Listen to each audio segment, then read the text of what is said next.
오늘도 무사히라는 당부가 어느 때보다 간절한 요즘입니다. 뉴스와이드 이상훈입니다. 제주항공 여객기 참사의 이유를 밝히기 위한 조사가 이어지고 있는 가운데 사고를 둘러싸고 몇 가지 의문점들이 지적되고 있습니다. 자세히 짚어보겠습니다. 자, 그리고 한편 최상목 대통령 권한대행은 중앙재난안전대책본부장 역할까지 1인 4역을 하고 있습니다. 또 정치권은 서로를 향한 공세를 중단하는 등 일단 자제하는 모습을 보이고 있습니다. 자, 이런 주제들과 함께 저는 1분 뒤에 돌아오겠습니다.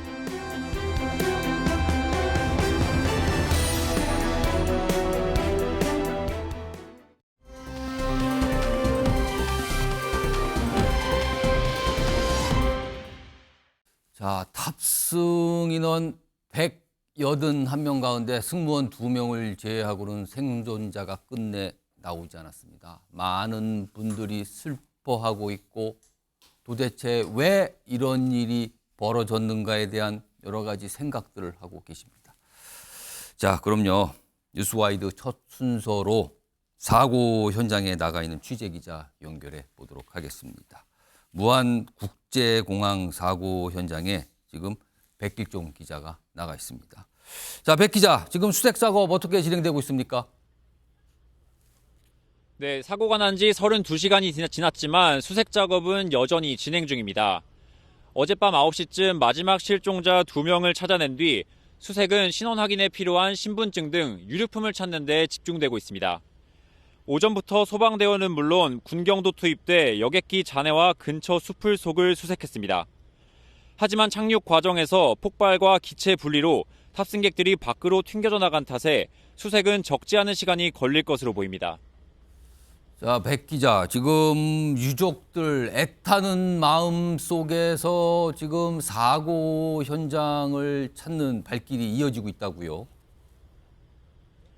네, 이곳에서는 오늘 아침부터 슬픔에서 헤어나지 못한 유가족들을 여럿 볼 수 있었습니다. 뒤늦게 순천에서 올라온 노모를 모시고 온 희생자의 언니는 다시 한번 깊은 슬픔에 잠겼습니다. 저기 카톡이 떴더라고요. 우리 조카하고 동생하고 그 대화한 내용이 나 뭐 유언해야 되나? 그게 제 동생이에요. 그게 마지막 대화예요. 정말 마지막 그게 대화. 마지막 대화예요. 그리고 안 읽었잖아요, 동생. 많은 유가족들은 시신을 조속히 인도받기를 원하지만 그러지 못하고 있는데요. 경찰은 현장에서 수습한 시신은 모두 606구로 폭발 등으로 인해 훼손된 정도가 심해 조속한 검안이 어렵기 때문이라고 설명했습니다. 현장에서 수습한 시신의 DNA가 확인될 때까지 10여일이 더 소요될 것으로 보입니다. 지금까지 전남 무안국제공항 사고 현장에서 MBN 뉴스 백길종입니다. 자, 그리고 탑승객들의 유족분들께서 지금 머물고 계신 곳이 이 무안국제공항 대기실입니다. 여기는 큰 슬픔 그리고 하염없는 눈물 이런 모습들이 계속 보이고 있다고 지금 전해지고 있는데요. 무안국제공항 대기실 지금 어떤 모습인지 현장 기자 연결해 보겠습니다. 자, 전미석 기자, 지금 어떤 상황, 네, 어떤 모습일까요? 네, 전남 무안국제공항 대기실입니다. 공항청사 1층과 2층에는 구호용 텐트가 빽빽하게 늘어서 있는데요. 제주항공 여객기 참사 유족들이 가족들의 소식을 밤새 기다린 곳입니다. 사망자의 신원은 179명 가운데 146명이 확인됐습니다. 시신 훼손이 심한 탓에 수습한 시신의 DNA를 모두 확인할 때까지 장례 절차는 중단됐습니다.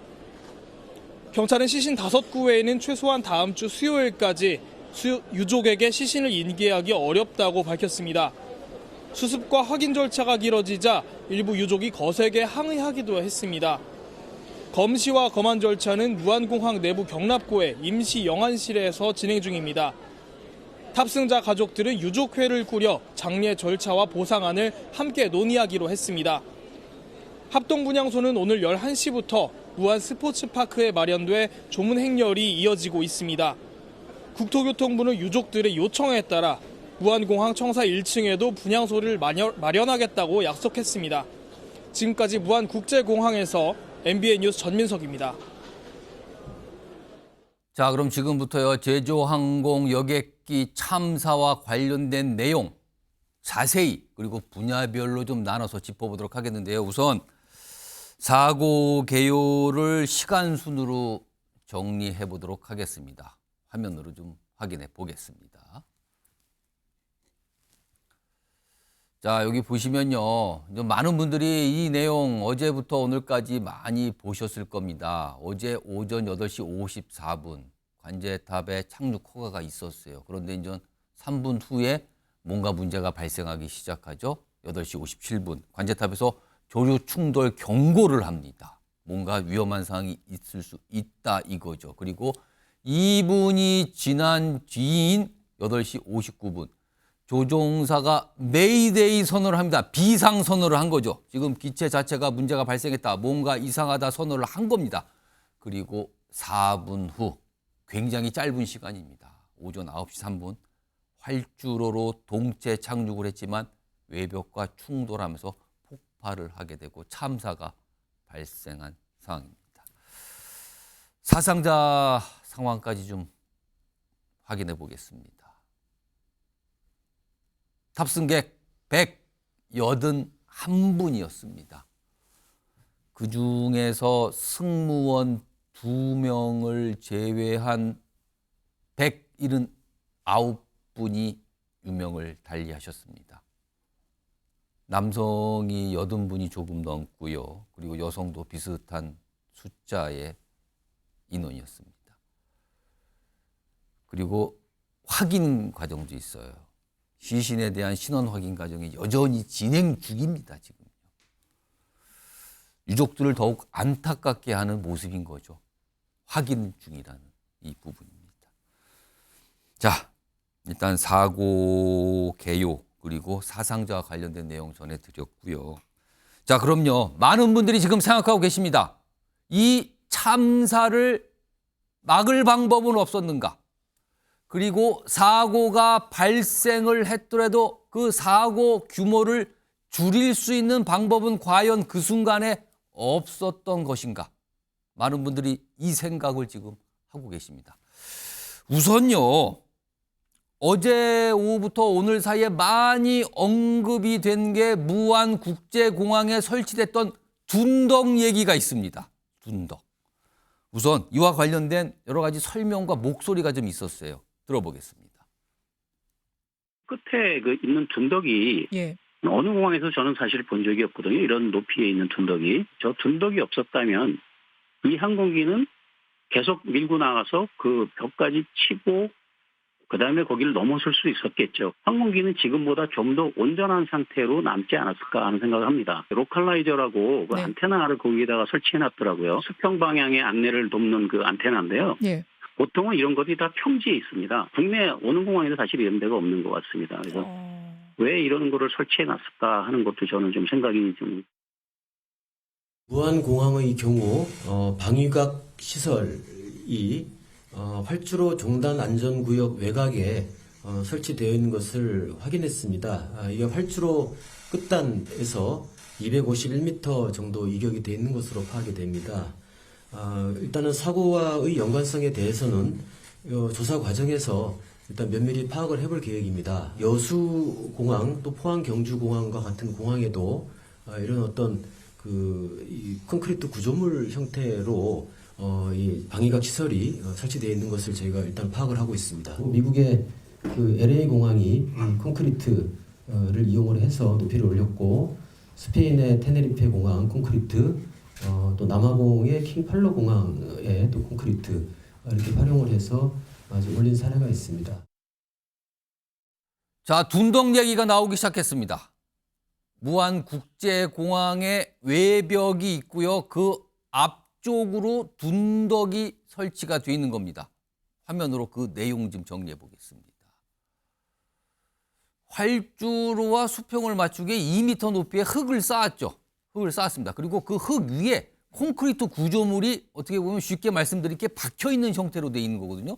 거기에 어떤 장치들이 필요한 장치를 거기다 설치했다는 건데 지금 여러 가지 어려운 얘기가 나옵니다. 로컬라이저 1차줄인데 간단히 말씀드리면 흙으로 된 둔덕이 있었고요. 그리고 그 위에 콘크리트 구조물이 설치된 상황. 여기에 외벽에 도달하기 전에 이 사고 여기가 여기에 벌써 충돌을 한 상황이거든요. 많은 분들이 이것 때문에 뭔가 피해가 큰 거 아니냐는 얘기를 어제 그리고 오늘 많이들 하고 계십니다, 지금요. 자, 지금 두 분의 전문가 나와 계신데요. 권보현 극동대 항공안전관리학과 교수 그리고 함흥구 을지대 안전공학 전공 교수 두 분 나와 계십니다. 자, 우선 권보현 교수님.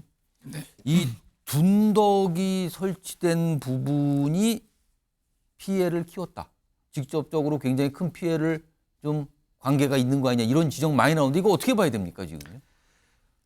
네, 지금 많은 지적들이 있는 상황이고 지금 국토교통부에서 말씀하시기는 법적으로 전혀 문제가 없고 다른 공항에도 이렇게 설치가 돼 있다고 뭐 아까 설명 보면 말씀하셨습니다. 해외에도 그런 식의 네. 설치가 돼 있다는 또 설명을 네, 하네요. 맞습니다. 물론 이러한 시설들은 자의로 하는 것이 아니라 그 국제 기준이나 공항 예. 시설법에 따라서 설치를 하게 되어 있습니다. 그렇게 해서 이렇게 설치가 됐지만 사실 이러한 그 로컬라이즈라든가 이런 설치들은 지금 말씀하신 대로 그 가능한 잘 부서지기 쉽고 항공기가 밀고 나가더라도 좀 그 항공기에 손상을 주지 않는 이런 것으로 설치하는 것을 추천을 하고 있습니다. 근데 지금 보면은 흙 더미 위에 콘크리트 구조물이 설치가 됐었다면서요. 지금 저 모습 화면 나가는 모습인데 저 모습을 좀 보여요 지금요.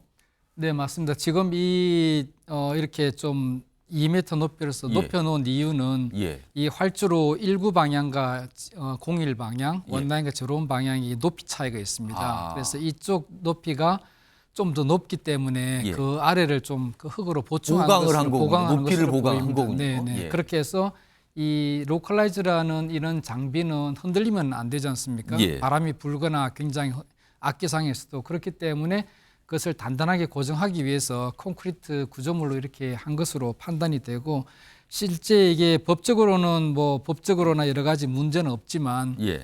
지금 여러 가지 지적하신 대로 뭐 그랬으면 어땠을까 하는 것으로 봐서는 굉장히 좀 약한 소재로 그렇게 됐다면 지금 지적하신 부분들이 맞을 수도 있습니다. 그렇지만 우리가 뭐 그러한 가정까지 해서 공항을 만들 수는 없기 때문에 예. 기본적인 법적 요건은 맞췄을 거라고 생각을 합니다. 함우 교수님, 이거를 좀 어떻게 봐야 돼? 일단 뭐 법적으로 설치되는 기준에 맞춰 설치한 거다. 그리고 외국에도 그렇게 뭐 둔덕 그리고 거기다 콘크리트 구조물 설치해서 뭔가 이 장치들을 설치한 그런 경우가 많이 있다. 네. 그래서 크게 다르지 않다. 이런 설명이지만 많은 분들이 이 부분에서 이게 충돌 시에 쉽게 부서지는 상황으로 그런 재질로 만들었으면 어떻을까라는 네, 그렇습니다. 이런 말씀들을 하시더군요. 이거 어떻게 봐야 됩니까? 실제로 이제 국제 그 공항 기준이라든가 예. 실제로 이제 공항을 설계하고 시공하는 예. 이런 이제 가이드라인이 있습니다. 이제 이 가이드라인에는 지금 이제 권 교수님께서 말씀해주신 것처럼 실제로 이제 비행기라든가 여타의 있던 구조물들이 부딪혔을 때 예. 이렇게 크게 외력이 작용하지 않도록 쉽게 부서지는 그리고 이제 평지 지형에 설치하도록 이렇게 지금 규정이 돼 있고요. 말 그대로 이제 이것은 이제 지침상의 레커먼드 형식으로 이제 되어 있어서 지금 이제 국토부 발표처럼 뭐 굉장히 빠르게 찾았는데요. 뭐 외국에 이렇다라고 예. 하는 것을 이제 반박 자료로 지금 제시를 하고 있는데 그러니까 무한 국제공항만 그런 게 아니라 외국에도 이런 비슷한 유사한 구조물이 있다. 네네. 이 설명이에요 지금. 네네 그렇습니다. 근데 어쨌든 안전이라고 하는 측면에서는 지금 이제 권고되고 있는 지금 이제 많은 분들이 지적하고 계신 예. 그 부분이 이제 가장 안전한 형태의 설계인 것만은 틀림이 없고요. 예. 그래서 차제에 뭐 이런 뭐 책임 소재도 중요하지만 뭐 이런 부분들을 면피하는 뭐 어떤 이런 방법이 아니라 좀 수용할 수 있는 부분들은 좀 여지를 남길 수 있는 뭐 이런 것들이 좀 지금은 사실은 참사가 발생을 했어요. 네네. 그리고 물론 아직까지 뭔가 단정적으로 말씀 단계는 아닙니다만 일단 초기 단계지만 여러 가지 지적들이 나오고 있고 저 부분이 뭔가 좀 연한 재질 충돌했을 때 이 항공기 기체 자체가 뚫고 지나갈 정도의 연한 재질로 만들어졌다면 어땠을까라는 지적이 나오고 있거든요. 네. 그럼 향후에 지금 우리나라에 설치된 저런 유사한 구조물에 대한 어떤 변화, 점검 이거 필요한 거 아닙니까 그럼? 네, 맞습니다. 그래서 지금 국토부 지적대로 뭐 문제가 없다라고 돼버리면 예. 사실 이제 나중에 이제 다른 공항이라든가 또 이제 재설계되는 이런 과정에서 예. 또 반영하기가 또 굉장히 어렵거든요. 예. 그래서 차제 이런 부분들은 좀 인정할 부분은 인정하고 예. 이렇게 하는 것이 앞으로의 이런 그 참사가 발생되지 않도록 하는 것이 중요하기 때문에 예. 뭐 이런 부분들이 좀 충분히 고려가 될 필요성이 있어 보입니다. 자, 그리고요. 많은 분들이 어제 오늘 사이에 이 사고 여객기가 동체 착륙, 그러니까 랜딩 기어가 없이 그냥 이 비행기 몸체가 활주로 해서 미끄러지는 모습을 보셨잖아요. 굉장한 속도로 미끄러지면서 결국은 충돌, 폭발 이렇게 이어진 상황인데 활주로 길이 얘기를 꽤 많이 하십니다. 조금 더 거리가 충분히 있었다면, 외벽까지 부닥치지 않고 멈출 수 있었다면 이 얘기, 물론 많은 분들이 너무나 큰 아쉬움 속에 이 얘기를 하시고 계실 겁니다. 자, 이와 관련해서 활주로 길이와 관련해서 국토부의 설명이 좀 있었습니다. 들어보겠습니다.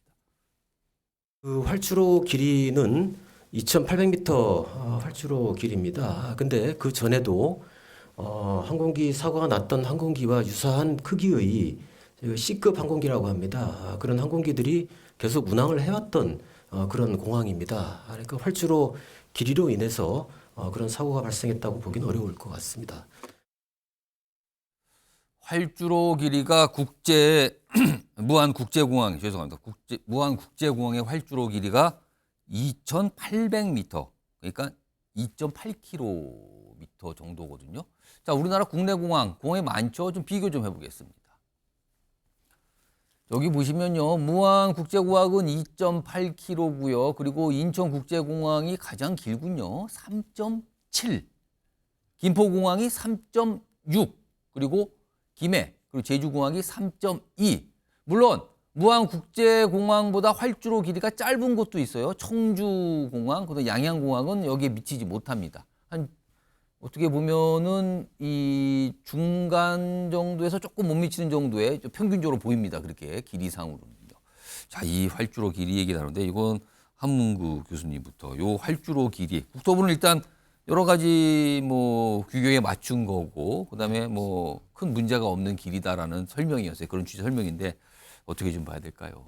지금 뭐 말씀하신 것처럼 이제 무안공항이 국제공항이고요. 예. 또 국제공항으로서의 지위를 획득한 뭐 실제 지금 운영 중에 있는 그런 공항이기 때문에 뭐 어떤 법적인 규정이나 이런 부분들에 대해서는 활주로 길이 자체가 예. 큰 문제는 아닙니다. 특히 이제 사고가 난 이제 737, 예. 800 시리즈 같은 예. 중소형급의 항공기가 취항을 해서 예. 지금 말씀하신 2.8km 정도의 어떤 활주로 길이는 뭐 국제적으로도 인정을 받고 있는 수준의 길이다라고 보여지는데요.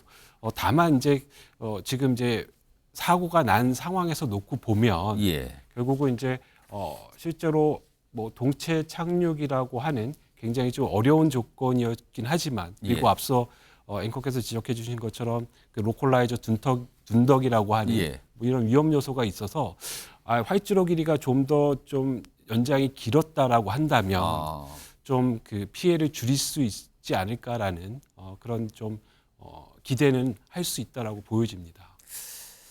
자, 아직은 조사 중입니다. 사고 원인. 과연 한 가지 원인인가, 복합적인 어떤 요인들이 겹쳤는가, 이건 조사 중이고 시간이 상당히 오래 걸릴 것으로 보입니다. 그러나 지금 지적을 받고 있는 상황, 그리고 많은 분들이 지금 눈여겨보고 있는 내용들을 하나씩 지금 짚고 있는데요. 권부원 교수님 제가 듣기로는 직접 이 여객기를, 네, 그렇습니다. 여객기 조정을 해 보셨으니까 네. 지금 이게 누구보다도 지금 이게 어떤 상황인지 아마 피부로 느끼실 텐데, 이 활주로 길이 무안국제공항의 2.8km, 2,800m의 활주로 길이, 이거 어떻게 봐야 됩니까?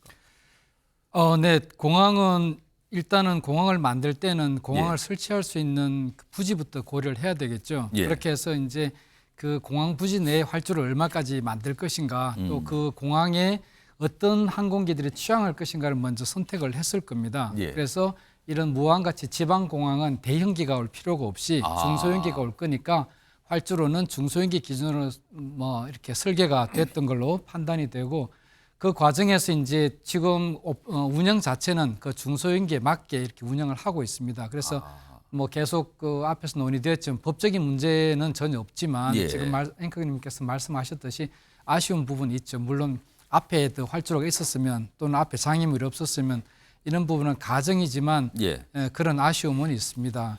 근데 우리가 이 비행을 하다 보면 내 뒤에 있는 활주로는 제 게 아닙니다. 제 앞에 있는 것만 제 활주로가 되는 거죠. 그래서 그렇겠죠. 이런 그 안타까운 사고가 나면은 결국은 왜 이렇게 났을까 또 뭐 이렇게 했으면 어떨까 하는 이런 부분이 그러니까 있지만 많은 분들이 네. 사고를 막을 방법은 없었을까? 그리고 사고가 나더라도 피해를 줄일 방법은 없었을까? 이 생각을 하고 있는 맞습니다. 거거든요. 네. 지금 가장 중요한 것이 사고가 왜 났는지 그리고 그 사고를 앞으로는 어떻게 줄일 수 있을 예. 것인지 이런 부분이 제일 중요하죠. 그래서 지금 말씀하신 대로 예.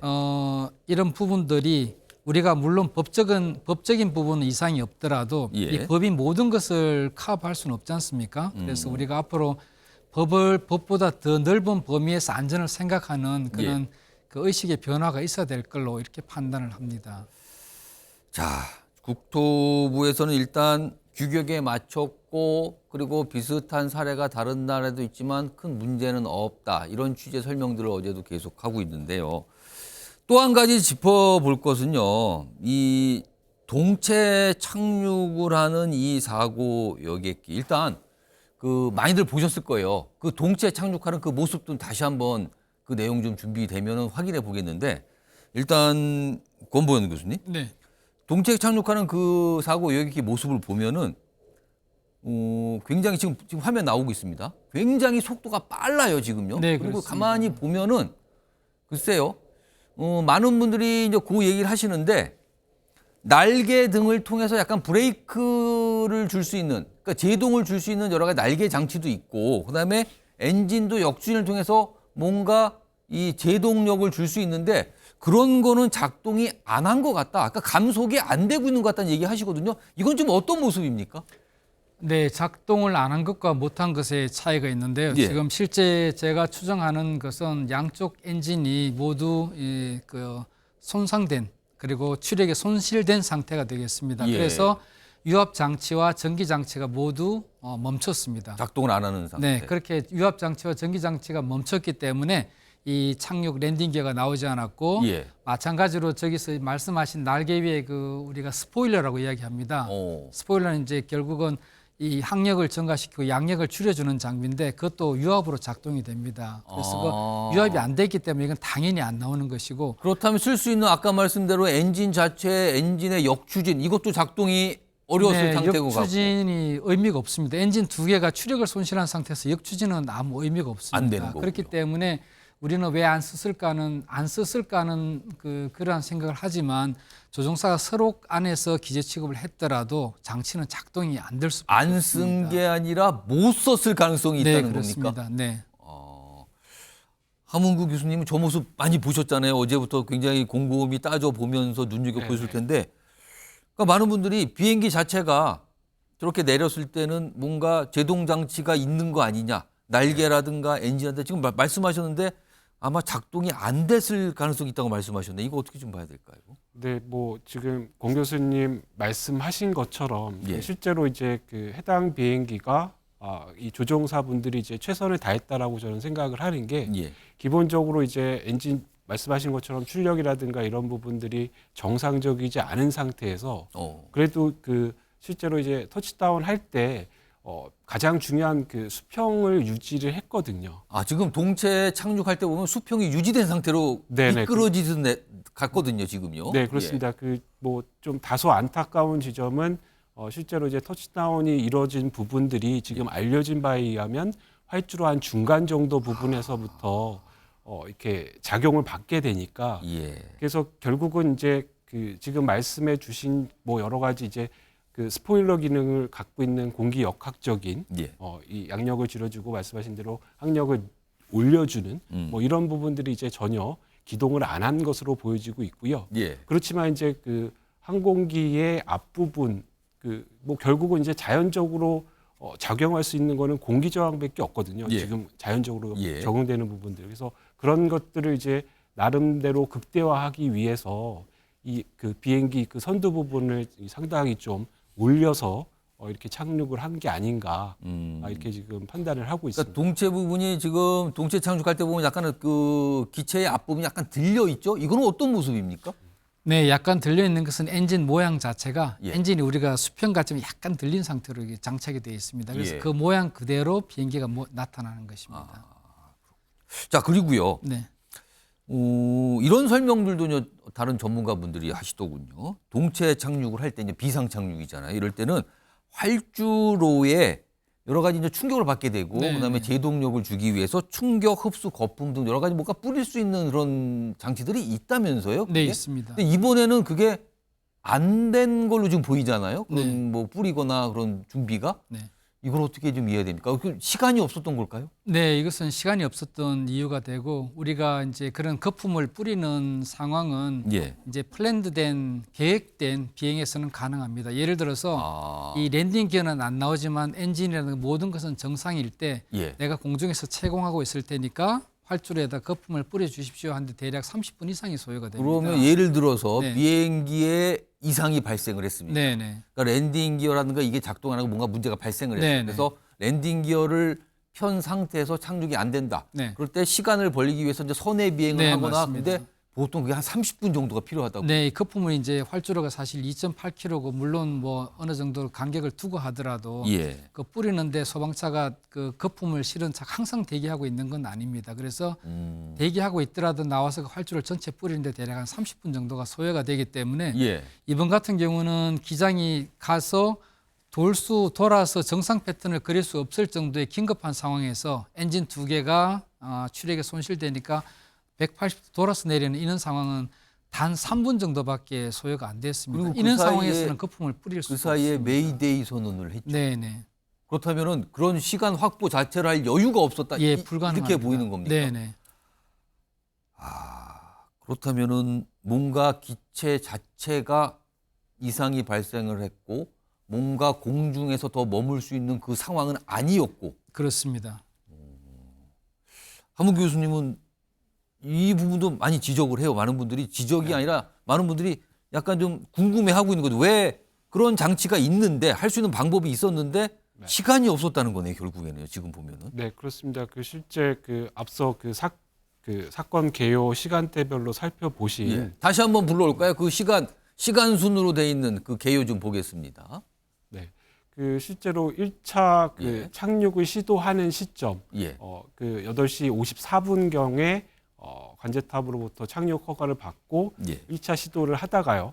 보시는 것처럼 8시 57분에 조류 충돌 경보를 받고 불과 한 2분 뒤에 메이데이를 선언을 했거든요. 예. 그래서 일반적으로 이제 복행이라고 하는 어떤 선회 비행을 해야 되는 일반적인 프로세스가 있는데 지금 말씀해 주신 것처럼 이 부분을 뭐 360도 돌아서 다시 1번 활주로로 향한 게 아니고 예. 180도 틀어서 19번 활주로로 진입을 하는 그러니까 반대 방향으로 진입을 네, 한 거죠. 그렇습니다. 예. 그래서 아마 당시 상황이 말씀 주신 것처럼 충분하게 선회해서 그런 조건이 안 됐고요. 지금 뭐 불과 한 5분 정도, 길게 봐도 예. 5분 정도의 상황이기 때문에 뭐 이 5분 안에 지금 말씀하신 것처럼 그러한 홀을 도포한다라는 거는 불가능한 시간입니다.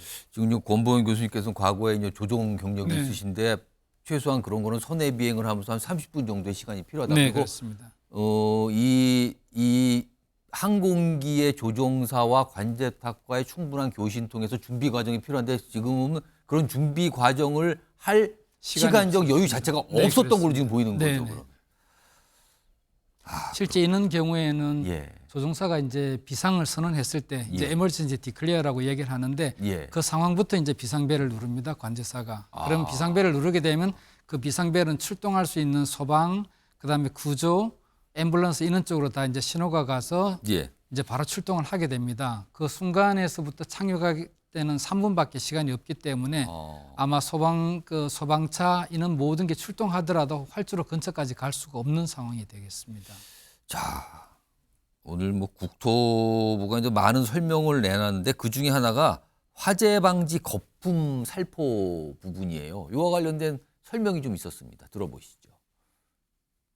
그 비상 동체 착륙할 때 잘 미끄러지게끔 마찰을 줄이기 위해서 거품을 뿌리는 그런 방식이 규정이 있기도 했는데 최근에 그 관련 규정은 지금 없습니다.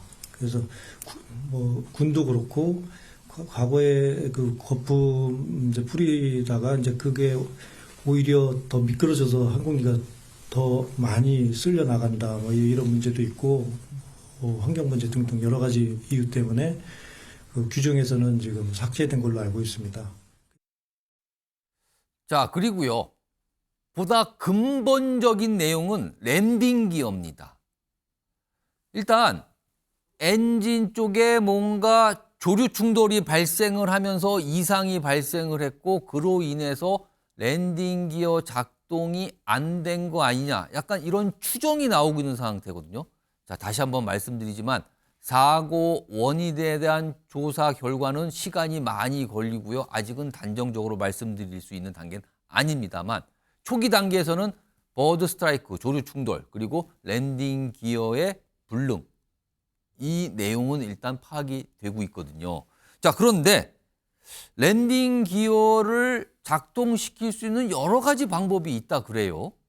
일단 이와 관련된 설명 좀 들어보겠습니다. 랜딩 기어가 고장나면 자동으로 하던가 또는 수동으로 하던가 그 방법을 통해서 풀 수 있는 방법이 있고요. 그게 왜 안 펴진 게 이제 확인이 된다면 왜 안 펴졌는지에 대한 원인 조사는 정확하게 FDR 그 분석을 통해서 규명을 해야 될 사안입니다. 통상적으로는 관련이 없어 보입니다. 저희들이 판단하기에 엔진 고장 부분하고 랜딩 기어 고장 부분하고 그게 상호 연동돼 가지고 고장되는 경우는 없는데 이제 그 정확한 원인은 이제 규명을 해봐야 되고요. 자, 랜딩 기어와 관련된 부분 좀 화면으로 정리 좀 해보죠.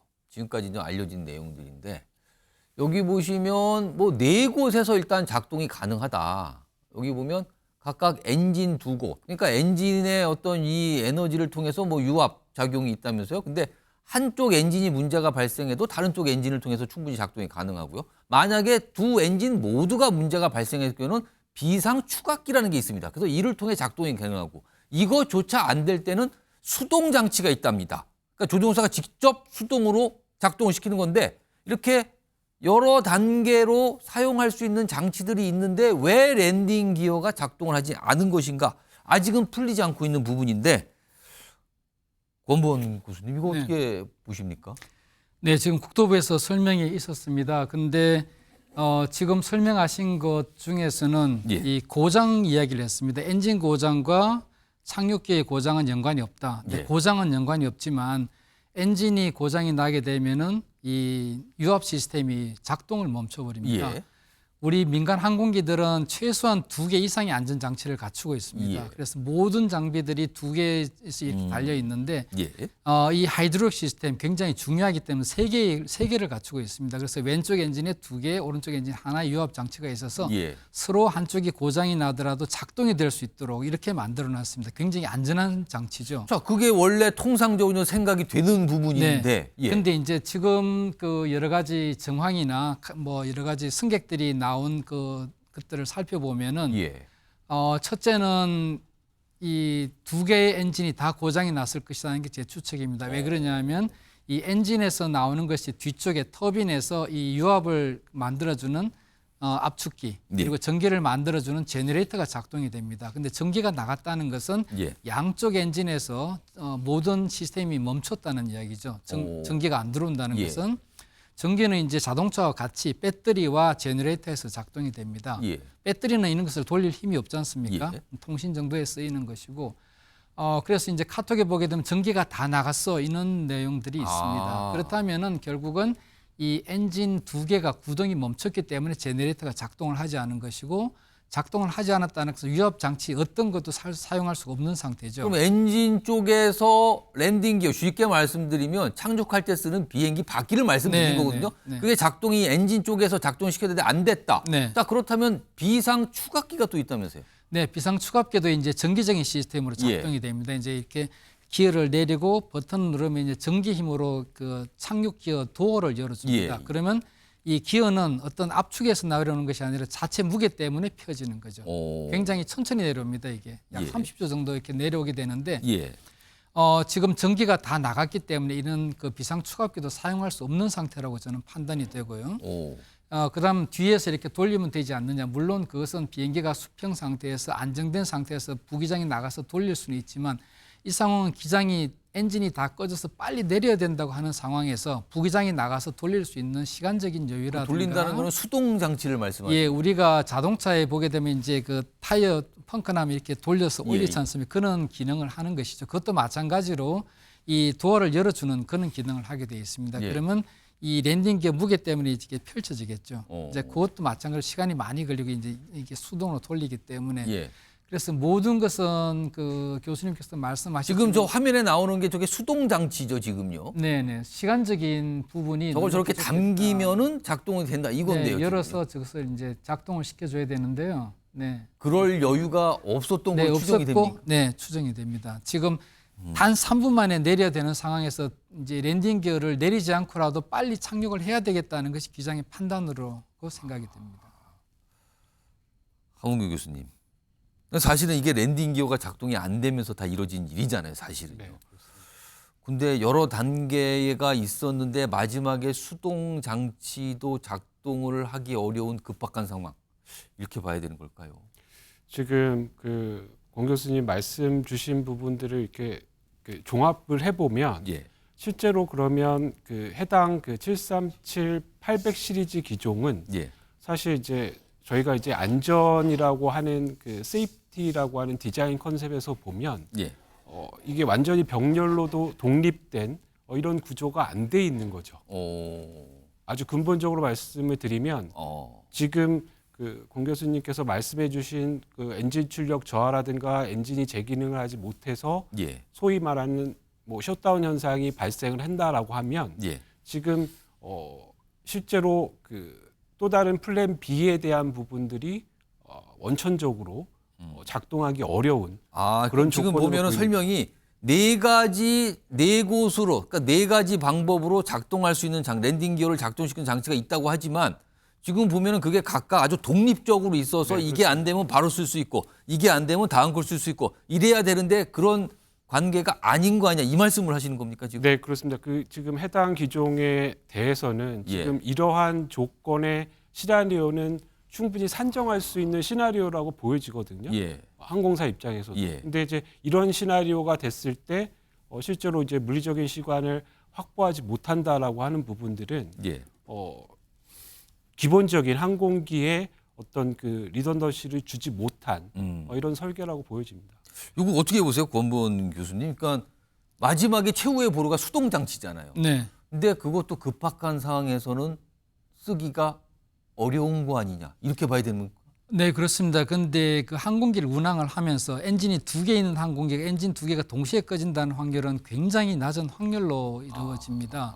그래서 이제 우리가 새가 들어가 이제 흡입이 돼서 엔진이 꺼지는 것도 그럼 엔진을 잘 만들면 되지 않겠느냐 이렇게 되어 있습니다. 그래서 그러한 엔진을 테스트하는 절차도 FAA에서 만들어져 있습니다. Food Injection Certificate Standard라고 그래서 엔진을 설계할 때 새가 어떤 종류의 새가 들어왔을 때 얼마나 견딜 수 있도록 강도를 유지하는 그런 프로그램들을 다 거쳐서 엔진을 설계를 하게 됩니다. 예. 그럼 왜 2개 다 꺼지는 상황을 고려를 안 했을까? 예. 실제 조류가 한쪽에서 보통 이동을 하지 않습니까? 예. 그럼 보통 한쪽 엔진과 이 동체에 부딪히지 양쪽 엔진에 찾아서 들어가지는 않는다는 거죠.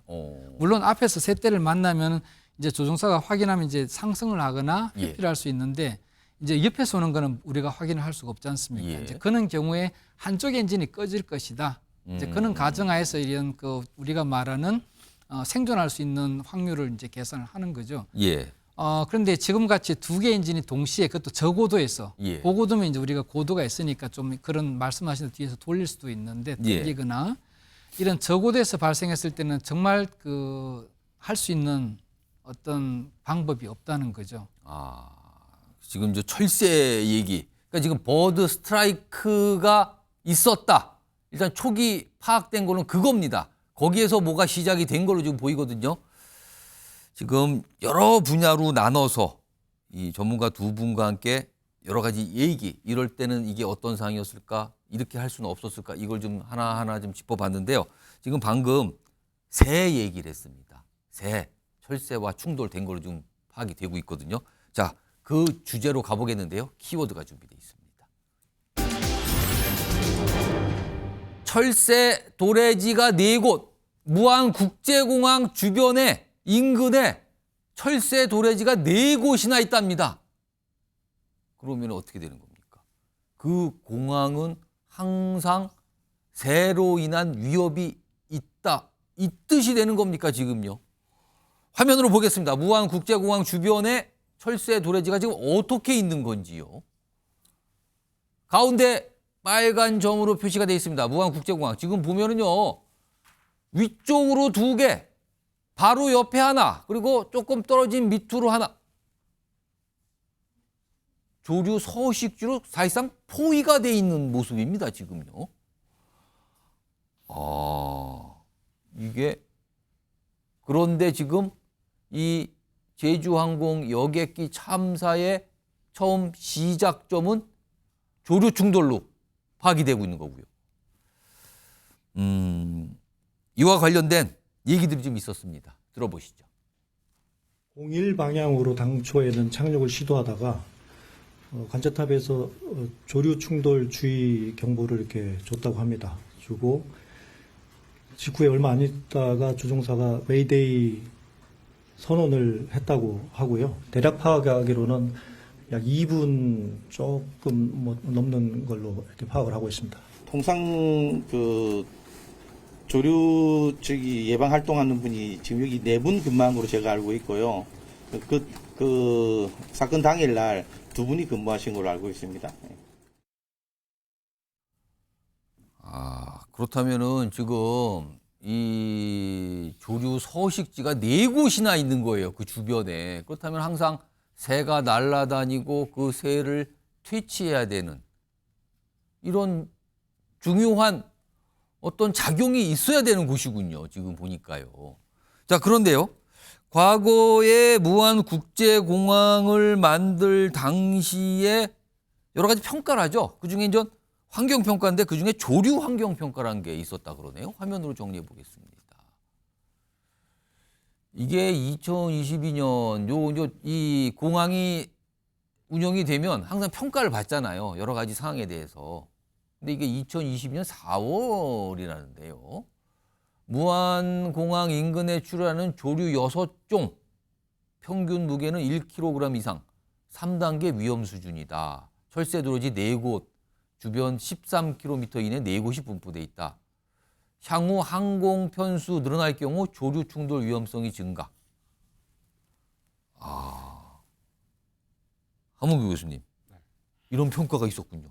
네, 그렇습니다. 실제로 이 무안국제공항 인근이 말씀 주신 것처럼 이제 대표적인 우리나라의 그 겨울 철새 도래지로 알려져 있고요. 예. 심지어 이제 무안 쪽에서는 유네스코에 이런 철새 도래지에 대한 부분을 또 신청을 했다라고도 알려져 있습니다. 그래서 결국 어떻게 보면 굉장히 공항으로서의 위치가 부적합한 이런 곳에 공항이 신설이 됐고요. 아니, 철새가 온다는 거는 그만큼 환경이 좋다는 뜻이지만 공항과 관련돼서는 굉장히 위험한 상황 아닙니까? 네, 그렇습니다. 그 지금 말씀 주신 여러 가지 그 조류에 관한 환경 보고서에서도 정확하게 이 부분은 이제 지적이 됐습니다. 향후에 항공 편수가 증가되면 위험이 커질 수 있다. 네, 이런 그렇습니다. 약간의 걱정을 담은 거네요. 그 평가에는요. 네, 굉장히 좀 완곡한 표현이지만 사실 이제 이 정도 표현이라고 한다면 굉장히 큰 문제다라고 지적이 된 걸로 이렇게 좀 판단할 수 있을 것 같습니다. 권보원 교수님. 네. 공항 인근 4곳에 철새가 이 조류 서식지가 있고 특히 철새 도래지가 있는 곳이고 4곳입니다. 4곳 지금요. 이거는 어떻게 봐야 되는 겁니까? 공항으로서 굉장히 조종사로서는 위험하다고 느끼는 공항이고 그래서 일단 활주로는 제로원 원라인 방향으로 해서 가능한 철새 도래지를 회피한 방향으로는 만들었습니다. 그 활주로 방향이요? 뻗어 있는 방향 자체는? 네, 활주로 방향이 지금 이제 이게 그 북서쪽과 동남쪽 그리고 이제 동서로 이렇게 있는데 가능한 한 피해서는 만들었지만 그 철새 도래지는 대략적인 부분이 철새가 거기에서만 서식하는 건 아니지 않습니까? 그렇겠죠. 동쪽, 서쪽 움직이고 자기들 먹이에 따라서 움직이고 이 서해안 쪽은 이제 갯벌이 많다 보니까 예. 먹이가 굉장히 많습니다. 그래서 조류가 거쳐가는 것이고 또 마찬가지로 공항 내부에도 새들이 굉장히 많습니다. 뭐 예를 들어서 뭐 오리떼 종류, 청동오리도 있고 한데 사실 우리나라에서 이런 새들은 그 자연 보호종으로 이게 포획이라든가 이 사상을 할 수가 없습니다. 그러니까 대부분 공포탄을 쏘거나 예. 독수리나 매의 소리를 내서 이제 쫓는 활동. 다른 그러니까 맹금류 맹금류에서 소리를 내서 쫓아내는 거군요. 예, 쫓아내는 수준이지 그것을 포획하거나 할 수는 없는 상황입니다. 그러다 보니까 새들이 그 지역에서 살면서 이제 처음에는 놀라서 도망을 가지만 몇 번 들으면 저거 가짜야. 그리고 이제 새들이 그 지역에서 이제 자유롭게 활동을 하죠. 그리고 새들은 뭐 어쨌든 본능적으로 아침에 일어나면은 먹이 활동을 하고 예. 밤이 되면 이제 귀소를 하는 활동을 하기 때문에 예. 그 시기에 가장 많이 이런 그 조류 충돌이 일어나고 있습니다. 이 항공기가 운항 중에 조류하고 충돌할 경우, 그러니까 네. 버드 스트라이크가 발생했고요. 그 충격은 어느 정도라고 봐야 됩니까? 예, 제가 사실 비행을 하면서 관악산 상공에서 대략 고도는 3,000피트, 약 1,000m 이상에서 1000m 이상의 네, 고도. 거기서 예. 조류를 충돌했는데 예. 거의 대포를 맞는 기분 그 정도로 납니다. 그러면 그래서 그때 당시 항공기 어느 부위와 충돌이 저는 다행히 운 좋게 이제 기체 옆부분에 스치듯이 맞았습니다. 근데 직접 맞은 게 스치듯이 맞았지만 예. 굉장히 큰 소리가 들리고 예. 대략 1kg짜리가 300kg, 300km의 속도로 부딪히게 되면은 예. 대략 5톤 정도의 파괴력이 5톤짜리가 와서 충격을 주는 네. 정도의 이제 강도입니까? 이게 새 자체가 이제 부드럽기 때문에 예. 부딪히는 순간에 새가 터져버리죠. 네, 그런 상황이면서 만약에 5톤의 힘이 딱딱한 그 쇠조각이었다면 비행기는 이제 그쪽이 굉장히 손상을 입고 그거는 뭐 상상하기 어려운 충격이었고. 네, 그래서 그나마 새기 때문에 소리가 나고 약간의 이게 찌그러짐 정도로 하고 예. 다행이지만 그게 이제 엔진에 들어갔을 때 예. 엔진은 그 속도 플러스에서 이제 엔진이 돌기 때문에 그 안에 있는 로타가 부러져서 뒤쪽을 계속 치게 됩니다. 예. 그러면 뒤쪽에서 이제 화재가 발생하고 뒤쪽에서 그 유압 계통과 전기 계통이 이제 손상이 되는 이런 그 악순환이 일어나는 거죠. 항공기 운항이란 측면에서 새가 다가오는 건 그만큼 치명적이고 위협적일 수 있다는 뜻이네요. 그러면. 예, 새도 이렇게 큰 비행기를 보면 가끔 적으로 느낀다고 하는 분이 있습니다. 연구 결과에 보면은 비행기가 이제 큰 게 오면은 예. 이제 용감한 새들은 이렇게 덤빈다고 합니다. 새가요? 네, 그건 제가 뭐 직접 해보지는 않지만 실제 항공기 엔진에 보게 되면은 그 이렇게 돌면서 예. 이렇게 그런 마치 맹금육 안에 있는 듯한 그런 것을 보여주는 경우도 있습니다. 엔진에 보게 되면 앞쪽에 뭐가 빙글빙글 돌면서 그렇죠. 예, 돌죠. 그게 결국은 새가 겁을 먹게 하는 그런 역할을 하고 있습니다. 그리고 함은 교수님, 사실은 무안국제공항 주변에 저렇게 철새가 많이 있다는 거잖아요. 새들이, 조류들이 많이 서식하고 있다는 건데, 그래서 지금 아까 설명도 나왔지만 이 새를 퇴치하기 위한 뭐 인력도 있고 뭐 장치도 있다 그러는데 지금 이게 과연 충분했던 것인가라는 얘기도 나오네요, 지금요. 네, 그렇습니다. 뭐 지금 뭐 4분이 근무를 하는데 지금 참사 당시에는 예. 2명이 근무를 했었다라고 알려지고 있고요. 근데 이제 이분들이 이제 사용하는 방법이 이제 실질적으로 이제 눈으로 보는 목측 정도. 그러니까 뭐 일반적인 그 소위 말하는 조류 감시 레이더라든가 뭐 열화상 뭐 카메라 감지기 예. 뭐 이런 것들은 지금 이 무안국제공항에 설치가 안 돼 있는 것으로 아무래도 그런 장치는 좀 정교하게 감시와 파악이 가능한 건데 그 장치가 없는 걸로 지금 나옵니까? 네, 그렇습니다. 그러니까 결국 이제 사람이 뭐 이렇게 목측을 해서 예. 감시를 하다 보면 뭐 한계가 있는 거거든요. 뭐 화장실을 갈 수도 있고 예. 여러 가지 조건들 그래서 뭐 24시간에 원활하게 감시는 하기가 어려운 조건이기 때문에 예. 지금 말씀드린 이러한 설비들을 좀 활용을 하면 적어도 어떤 철새 때의 어떤 그 동선이라든가 뭐 이런 것들을 좀 상당히 육안으로 보는 것보다는 좀 광역적으로 이렇게 관찰이 감시가 가능할 텐데요. 예. 지금 안타깝게도 이제 그런 부분들이 아직 적용이 되지 못한 이런 상황이라고 할 수 있겠습니다. 자, 그럼요. 지금부터는 이 사고 여객기의 기종 얘기 좀 해보겠습니다. 이게 보잉 737-800 기종입니다. 전 세계적으로 지금 굉장히 많이 운항이 되고 있다 그래요. 그래도 우리나라도 여전히 운항이 많이 되고 있는 기종이라 그러죠. 그러니까 장거리 노선이라기보다는 단거리, 중거리 정도의 노선에 투입되는 기종. 그리고 규모가 그렇게 크지 않은, 상대적으로 크지 않은 기종이라 그러는데요. 이와 관련된 설명이 좀 있었습니다. 들어보시죠.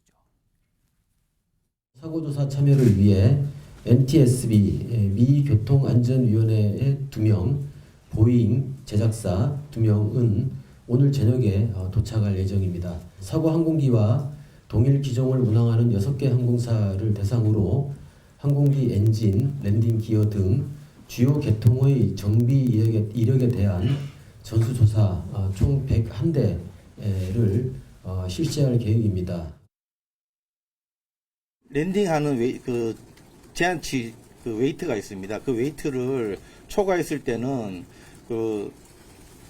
홀딩을 해서 연료를 소모하든지 아니면 그 퓨얼 덤핑이라고 연료를 이렇게 뿜어내는 방식으로 소모하는 게 있는데 그런 경우는 좀 시간적 여유가 있을 때고 어제 같은 경우에 긴급 상황에는 그런 시간적 여유가 없다라고 판단이 제가 되고 있습니다.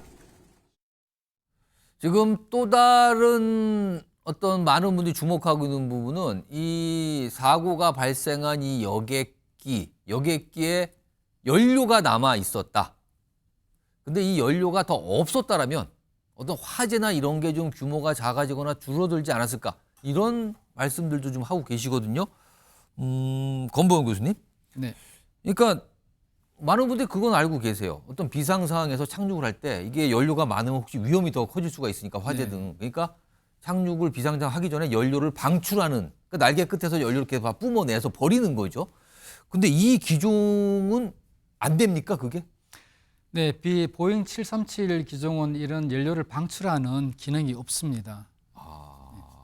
그럼 다른 기종에, 예를 들어서 보잉사에서 만든 다른 기종은 있는 기종도 많이 있습니까? 네, 이렇게 방출을 하는 이유는 예를 예. 들어서 장거리 비행을 할 때 한국에서 예를 들어서 미국을 가거나 유럽을 갈 때 연료를 거의 100톤 가까이 실습니다. 지금 화면 보시면 저렇게 방출하는 모습이 나오거든요. 네, 저렇게 연료를- 날개 끝에서 버리고 맞습니다. 있어요. 100톤 정도 싣고는 착륙하는데 여기서 이제 조금 전에 국토부에서 설명이 있었지만 예. 최대 착륙 하중보다 더 많은 그 웨이트가 되기 때문에 그 연료를 버려야지 착륙을 할 수가 있습니다.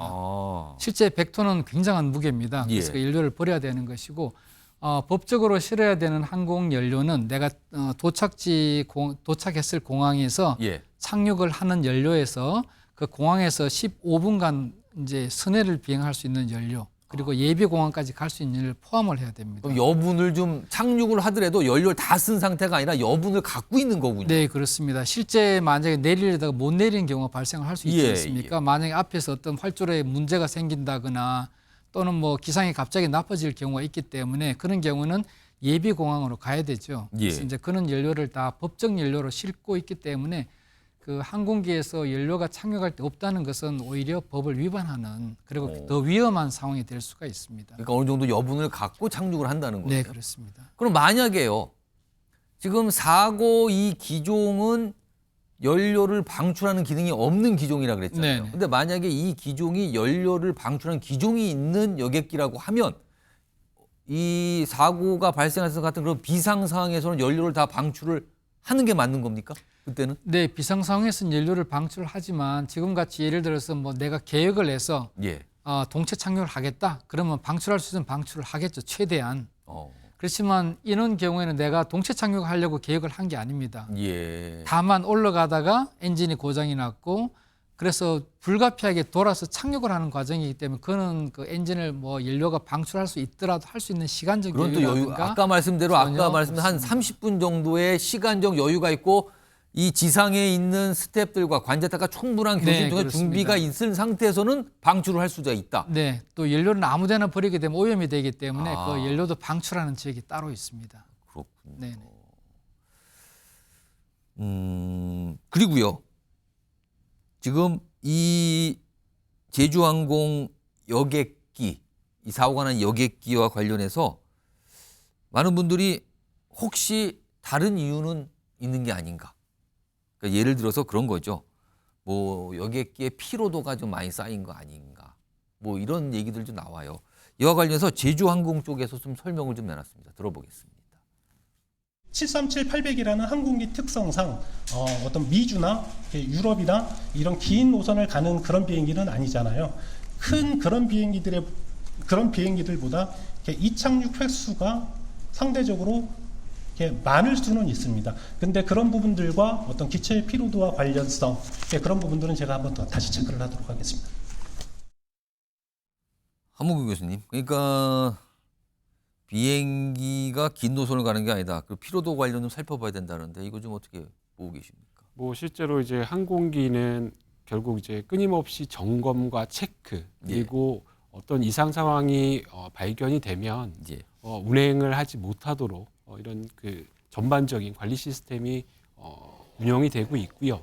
적어도 이제 우리가 뭐 피로도라든가 마모도 뭐 이런 것들은 사실 이제 각각의 부품들에 대해서 그런 그 소위 말하는 MTTF라고 하는 뭐 이 고장 모드라든가 이런 것들을 다 분석을 해서 그러니까 쉽게 말씀드리면 고장이 날 부분들은 선제적으로 교체를 하거나 교환을 할 수 있는 이런 정비 시스템을 갖추고 있습니다. 그래서 그런 부분들이 아마 지금 이제 그 인터뷰에서 얘기한 것처럼 그렇게 어떤 부품이라든가 주요한 요소들에 대해서는 주기적인 관리와 점검을 하고 있다라는 취지로 보입니다. 네.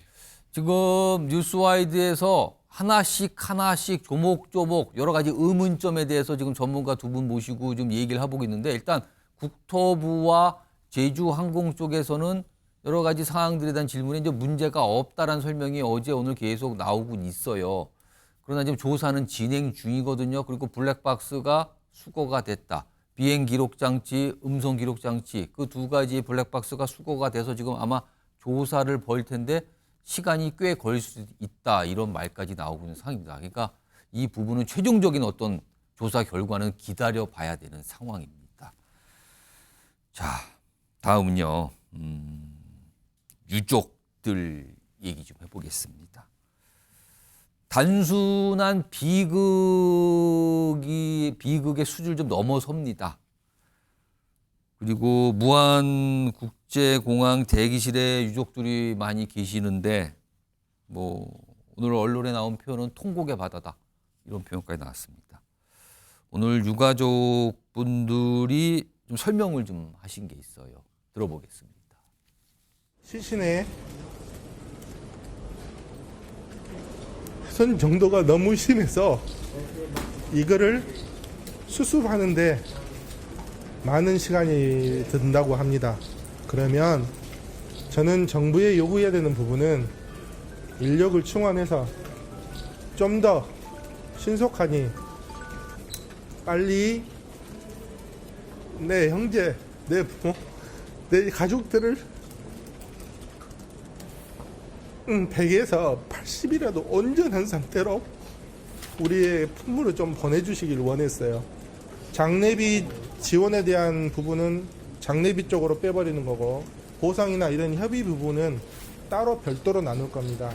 사고 원인에 따라서 이게 인재인지 자연재해인지 유족들에게 정확하니 알려주고 한 집안의 가장이 하늘나라 가버렸어요. 한 집안의 부모가 하늘나라 가버렸어요. 자식들만 남았어요. 이 아들이 어떻게 살 수 있겠습니까?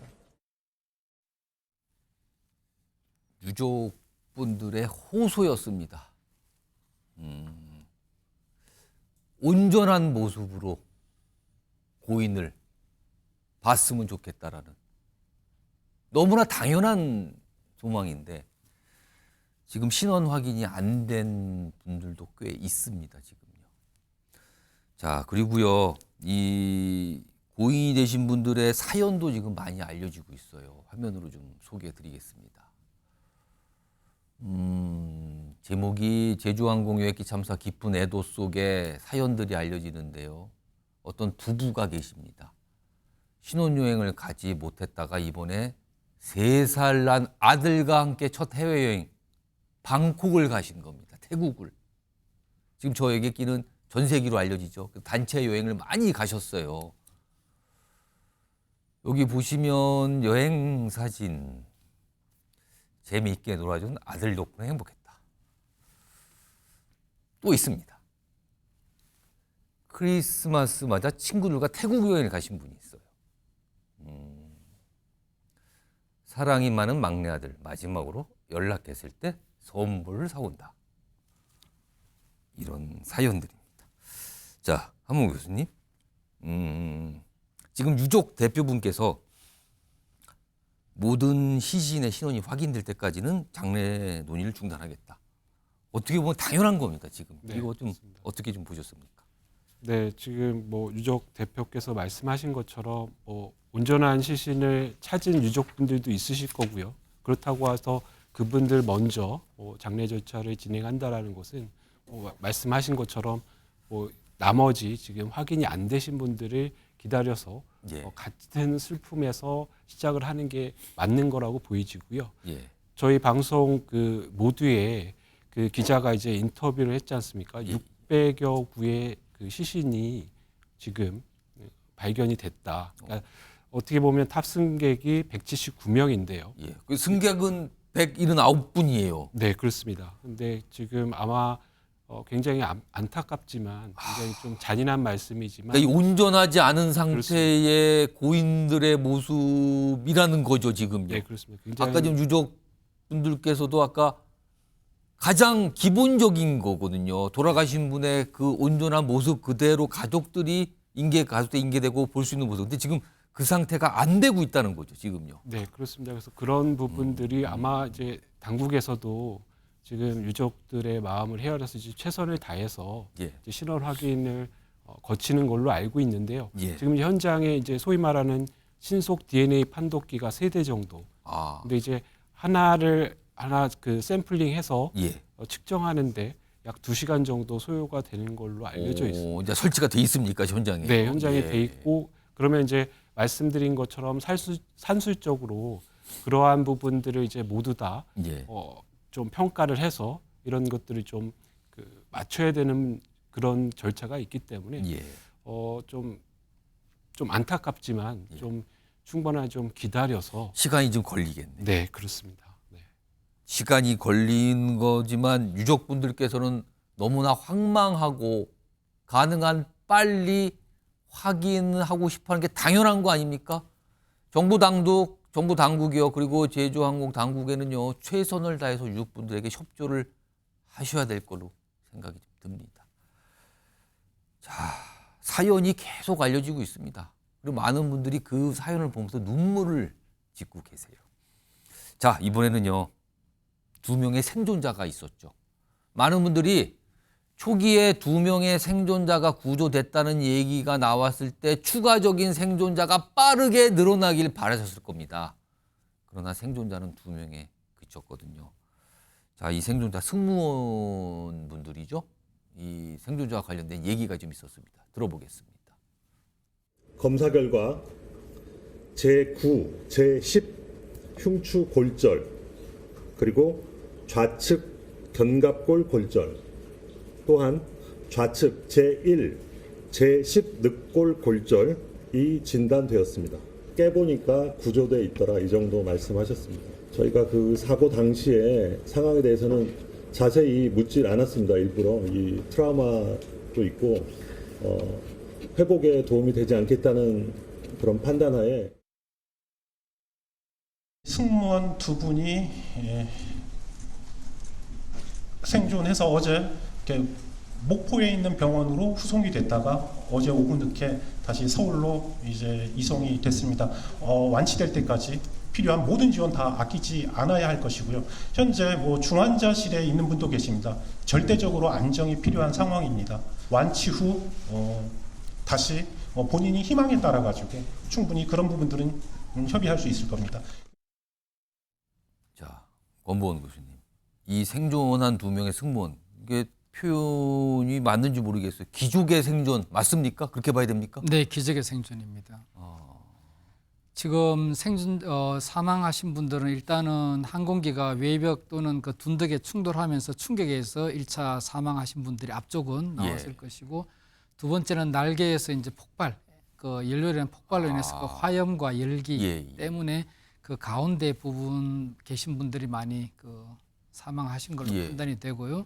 또 뒤쪽 부분은 이제 열기가 뒤쪽까지 가고 그렇겠죠. 이 승무원들은 제 추측에는 예. 이 승객들과 반대로 벽을 중심으로 해서 뒤쪽에 앉아 있습니다. 그러니까 직접적인 열기를 안 받았을 가능성이 큽니다. 승객들은 이 앞쪽을 보고 있으니까 열기가 이제 전부 승객 앞쪽으로 왔겠죠. 그런데 그 뒤쪽 승무원 둘은 그 벽 뒤에 이렇게 양쪽에 나눠져 항공기 있습니다. 끝부분에 보면은 여러 가지 그 화장실 부분도 있고 네, 그 그다음에 뒤쪽에 뭔가 두 명이 앉습니다. 시설들이 있는데 그 뒤쪽에 벽이 있는 그 앞 뒤쪽으로 네, 그것도 이제 이게 이제 그 앞쪽이 아니라 뒤쪽을 보고 앉아 반대 방향으로 앉아 있으니까. 네, 그리고 또 승무원들은 승객들 같이 이게 허리에만 매는 것이 아니라 하네스를 같이 조종사들 같이 이렇게 매기 때문에 어깨 쪽에서 내려오는 충격이 훨씬 적었을 겁니다. 승객 같은 경우는 이 허리에만 매게 되면은 상체가 굉장히 많이 흔들리면서 충격이 상당히 세겠죠. 근데 승무원들은 이 하네스를 매고 있었기 때문에 그 충격이 상대적으로 좀 덜하고 비행기가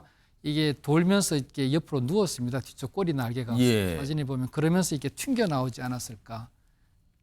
이제 튕겨 나오게 될 경우에는 결국은 뭐 어떤 유독가스라든가 열기로부터 좀 자유로워질 수가 있겠죠. 그래서 굉장히 말씀드렸듯이 기적의 생존이 아닌가 그렇게 판단이 됩니다. 지금 권부원 교수님 말씀을 들으니까 어떤 상황이었는지 머릿속에 그려지네요. 지금 어떤 상황이 있었고 그분들이 어떻게 기적의 생존을 하게 된 건지 이 모습이 좀 그려집니다. 그런데 사실 이분들 부상도 꽤 입었어요. 그렇지만 부상이 회복되더라도 그 정신적인 트라우마는 엄청난 거 아닙니까, 이거는요? 네, 일단은 이분들은 아마 충돌하는 순간에 의식을 잃었을 겁니다. 그리고 이제 몸은 대략 충돌할 때 뭐 15에서 20G 중력 가속대 20회 정도를 하게 되면은 내부 골절이 옵니다. 어디 부딪히지 않더라도 내부 골절이나 내부 손상이 오는데 일단 의식을 상실했기 때문에 그 상황은 아마 험한 상황은 보지 못했을 것이고 그렇지만 계속 그 상황이 떠오르겠죠. 지금은 기억을 못하지만 나중에 기억을 되살릴 때 그 일어나는 트라우마는 굉장히 그 외상이 심하겠죠. 그래서 이분들은 굉장히 세심한 케어가 좀 필요할 걸로 그렇게 판단이 됩니다. 지금 서울로 이송된 이 생존자분이 깨어보니까 그러니까 기억을 못하고 있는 것 같죠? 그 순간상에서 깨어보니까 여기다 지금. 깨어보니 구조가 돼 있었다. 이분들 기적의 생존입니다. 이분들에 대한 치료와 보살핌도 각별히 신경을 써야 될 것 같습니다. 자, 그럼요. 다시 한번 다른 곳의 현장을 좀 연결해 보겠는데요. 지금 제주항공 쪽도 굉장히 분주하고 뭔가 준비할 게 많을 겁니다. 자, 제주항공 상황실에 나가 있는 취재기자 연결하겠습니다. 자, 이승훈 기자, 어제부터 이어진 여러 가지 상황이 있었는데 내용을 좀 종합해서 설명해 주시죠. 네, 사고 발생 이틀 차인 오늘 오전 제주항공 측은 장례 절차에 대해 유가족들의 의사를 존중해 진행하겠다고 밝혔습니다. 저희 직원들이 유가족들을 모시고 장례식장으로 모시고 필요한 장례 절차를 돕도록 하겠습니다. 유가족들이 원하는 방식, 절차를 존중할 것이며 오늘 오후 기준으로 신원이 확인된 사망자는 모두 146명으로 유족들의 시신 확인 절차를 거쳐 장례식장에 안치하고 있습니다. 제주항공은 오늘 추가 파견한 37명을 포함해 300여 명의 직원이 현장에서 유족들의 장례 절차를 돕고 있다고 밝혔습니다. 기체에 탑승했던 태국인 2명의 유가족들도 오늘 도착할 예정이라면서 통역을 대동해 유해 확인 절차를 도울 예정이라고도 했습니다. 보상 문제에 대한 질문에는 어제 밤늦게 보험사가 입국했다며 이제 막 협의를 시작하는 단계라고 답했습니다. 제주항공의 모기업인 애경그룹도 어젯밤 사과문을 내놨는데요. 애경그룹은 비통한 심정으로 애도와 조의의 말씀을 드린다며 사고를 수습하고 필요한 조치가 이루어지도록 제주항공뿐만 아니라 그룹 차원의 지원을 아끼지 않겠다고 했습니다. 이에 유족 대표단은 제주항공의 희생자들의 장례비를 전액 지원한다는 합의서를 작성했다고도 밝혔습니다. 지금까지 제주항공 상황실에서 MBN 뉴스 이승훈입니다. 자, 지금 단계에서 이른바 장례 비용 얘기 이런 게 좀 제주항공 쪽에서 뭐가 좀 준비하고 있는 거죠. 그리고 고인이 되신 분들에 대한 배상 이분들은 상상할 수도 없는 피해, 어떻게 보면 희생이 되신 겁니다. 이런 얘기도 좀 나오고 있거든요. 지금 이 항공사 쪽에서 뭐 장례 절차도 그렇고요. 어떤 배상과 관련된 얘기를 좀 꺼내놨어요. 관련된 내용들이 담겨 있는데요. 한번 확인해 보겠습니다. 약 10억 달러 배상 책임 보험에 가입돼 있는 그런 상황입니다. 배상 책임 보험을 바탕으로 해가지고 희생자 지원에 모자람이 없도록 최선을 다하겠습니다.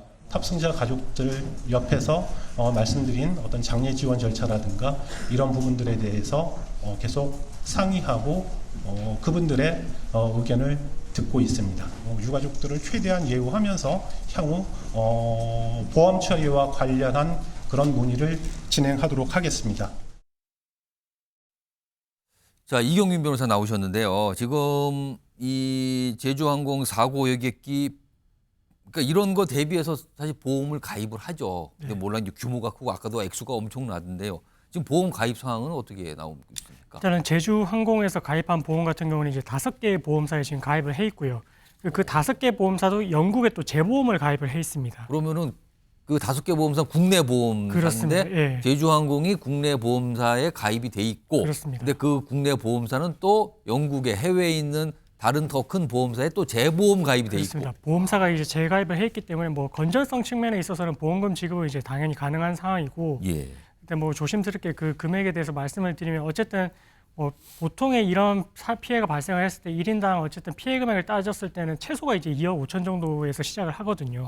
예, 그래서 뭐 이런 금액을 말씀드리는 것도 조심스럽지만 예, 굉장히 좀 자유 조심스럽기 때문에 예. 그런 것보다는 저 상황 앞으로 절차가 어떻게 되는지 위주 좀 예. 말씀해 주세요. 그래서 이제 항공보험에 가입을 했으면 이 보험사에서 이제 보험금을 지급받을 수가 있고 추가로 인당 여행자 보험에 또 가입을 해 있고 그리고 이제 개별적으로 생명보험이라든지 상해보험에 또 가입되어 있으신 분들이 있을 거거든요. 예. 그럼 이런 부분들에 대해서도 보험사에 다 청구를 하셔가지고 각자 추가로 중복해서 또 받으실 수가 있습니다.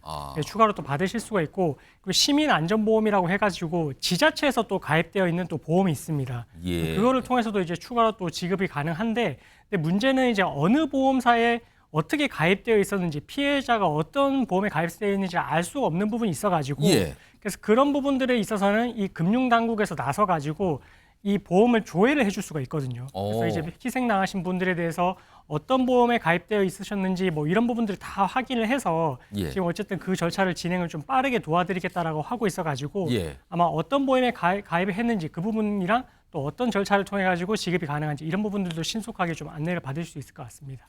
자, 그렇다면은 정부도 그렇고요, 금융 당국도 그렇고요, 항공사 당국도 그렇고요. 이런 부분에 좀 철저히 준비를 미리 해야겠군요, 지금요. 향후에 장례 절차가 마무리되고 하면 이런 부분에 대해서 이제 절차가 진행될 거 아닙니까? 그렇다면 지금부터 준비를 해야 되는 단계군요, 그럼요. 그렇습니다. 그렇기 때문에 이 보험사에서도 사실은 원래 같은 경우라면 이제 사고가 발생을 했을 때 누구의 과실이 있는지 예. 뭐 이런 부분들에 대한 진상 규명을 좀 기다렸다가 지급을 하는 경우도 있는데 예. 지금은 이제 금융당국에서 나섰기 때문에 금융위에서 선지급을 하라고 아마 압박을 할 겁니다. 네, 그래서 먼저 지급을 해놓고 이후의 상황에 따라서 책임 소재에 따라서 이제 뭐 구상권을 행사를 한다든지 이렇게 이제 될 것 같아서 일단은 뭐 이 절차에 있어서는 제가 봤을 때는 뭐 신속하게 이루어질 것 같고요. 예. 그래서 이런 부분들에 대해서는 금융당국 그러니까 정부 차원에서 이제 압박을 해서 빠르게 좀 절차가 진행될 수 있도록 그렇게 진행이 될 것 같습니다. 자, 그리고요, 이게 지금은 아직은 초기 단계라서 이 사고 원인에 대한 조사가 있을 거 아니에요. 그렇다면 여러 가지가 파악이 될 겁니다. 근데 만약에 가정을 좀 해보겠습니다. 그 과정에서 어떤 문제점이 발생을 했어요. 그러니까 이게 뭔가 자연스럽지 않고 뭔가 문제가 발생했고 때로는 뭔가가 있었고 할 때 유족분들께서 약간 법적으로 문제 삼아서 소송 이런 것도 가능한 상황입니까? 그럼 이거는 어떻게 좀 봐야 됩니까? 그렇죠. 유족들 입장에서도 책임 소재가 어떻게 되는지는 1차적으로는 아마 뭐 어떻게 되는지를 기다려 보긴 할 겁니다. 예. 기다렸다가 뭐 항공사에 정말 전적으로 이제 배상 책임이 있는지 아니면은 뭐 항공기를 뭐 관리를 하는 과정에 있어가지고 다른 공항 측에서 뭐 이런 부분들이 뭐 태국에서 이제 날라왔으니까 예. 뭐 그런 부분들에 있어서도 뭔가 이제 기여가 있었는지 아니면 정말 그런 걸 다 차치를 해놓고 뭐 정말 이제 조류와의 충돌 가능성으로 인해서 발생을 한 것인지 뭐 이런 부분들에 대해서 종합적으로 검토를 해가지고 예. 그래서 만약에 이런 부분들에 있어서 책임 소재가 이제 명확하게 나오지 않은 부분에 있어서는 뭐 유족 측에서도 이런 부분들에 대해서는 다시 한번 법적인 판단을 구할 수 있을 것 같고요. 예. 그래서 그렇게 해서 이제 법적인 판단이 뭐 다시 이제 다르게 이제 판단이 될 것 같으면 그에 따라서 이제 또 배상 절차도 진행이 될 수 있어가지고 예. 뭐 추가적으로 유족 측에서도 이제 이런 부분들에 대해서 목소리를 낼 수가 있고 그래서 오늘 이제 뭐 조심스럽게 이야기를 하는 거는 유족 측에서도 협의를 했을 때 일단은 뭐 신원 확인이 될 때까지 뭐 장례 절차를 중단을 하겠다 이런 입장을 밝혔거든요. 예. 그렇게 이야기를 하는 걸로 봤을 때에는 뭐 지금 신원 확인뿐만 아니라 이후에 이제 어떤 방법으로 이제 이 제주항공 측에서 대응을 하든지 아니면은 뭐 그 위에 이제 애경그룹에서는 또 어떻게 대응을 하든지 이런 부분들까지도 종합적으로 해가지고 본인들이 목소리를 낼 상황이 오게 되면 뭐 그렇게 이제 적극적으로 대응을 할 수도 있다. 약간 그런 취지의 좀 입장을 밝힌 게 아닌가 이렇게 좀 조심스럽게 생각이 됩니다. 아직은 초기 단계라서 유족분들은 경황이 없으실 거예요. 그렇지만 항공사 측 그리고 금융당국 그리고 정부 쪽에서는요 이런 것도 지금부터 준비 아마 들어가고 있을 것으로 생각이 됩니다.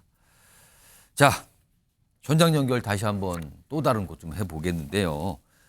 서울 정부 청사입니다. 이곳에 나가 있는 취재 기자 연결해 보겠는데요. 자, 강소영 기자 지금까지 들어온 내용 정리해서 소개해 주시죠. 네, 최상목 권한대행은 오늘 오전 이곳 정부 서울청사에서 중대본 회의를 마치고 참사가 발생한 전남 무안으로 향했습니다. 최 권한대행은 오늘 오후 1시쯤 무안에 위치한 합동 분향소에 도착해 헌화를 하며 희생자들을 추모했습니다. 그러면서 안타깝게 돌아가신 179분을 기억하고 더 안전한 나라를 만드는 데 전력을 다하겠다는 내용의 조문록을 남기기도 했습니다. 그 다음 무안공항으로 이동해 최 권한대행은 유가족들을 만나 위로의 말을 건넸는데 유족들은 감사 인사와 함께 조속한 신원 확인과 시신 인계, 무안공항 분향소 설치를 건의했습니다. 이에 대해 최 대행은 최선을 다해서 처리하겠다고 답한 것으로 전해졌습니다. 앞서 오늘 오전 정부 서울청사에서 열린 4차 중앙재난안전대책본부 회의에서도 최 권한대행은 사고 수습 과정에서 유가족과 부상자의 뜻을 최우선하라고 당부한 바 있습니다. 정부는 유가족과 부상자의 뜻을 최우선으로 하여 가용자원을 총동원하겠습니다. 유가족 지원, 부상자 치료 등에 한치의 소홀함이 없도록 하겠습니다. 또 유가족이 궁금해하거나 답답해하지 않도록 통합지원센터를 운영하고 사고 원인 조사 결과가 나오지 않더라도 조사 과정을 유족에게 투명하게 공개하겠다고도 했습니다.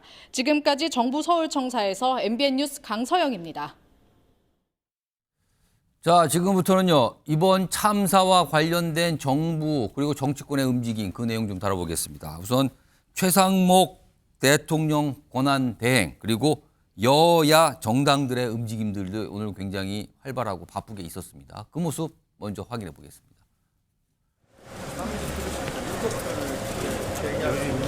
이 일이 잘 수습될 수 있도록 함께 하도록 하겠습니다.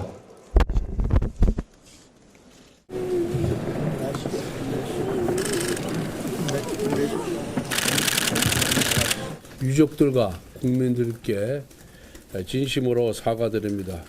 사태 수습과 진상 규명을 위해 저희들이 할 수 있는 모든 일을 다하도록 하겠습니다.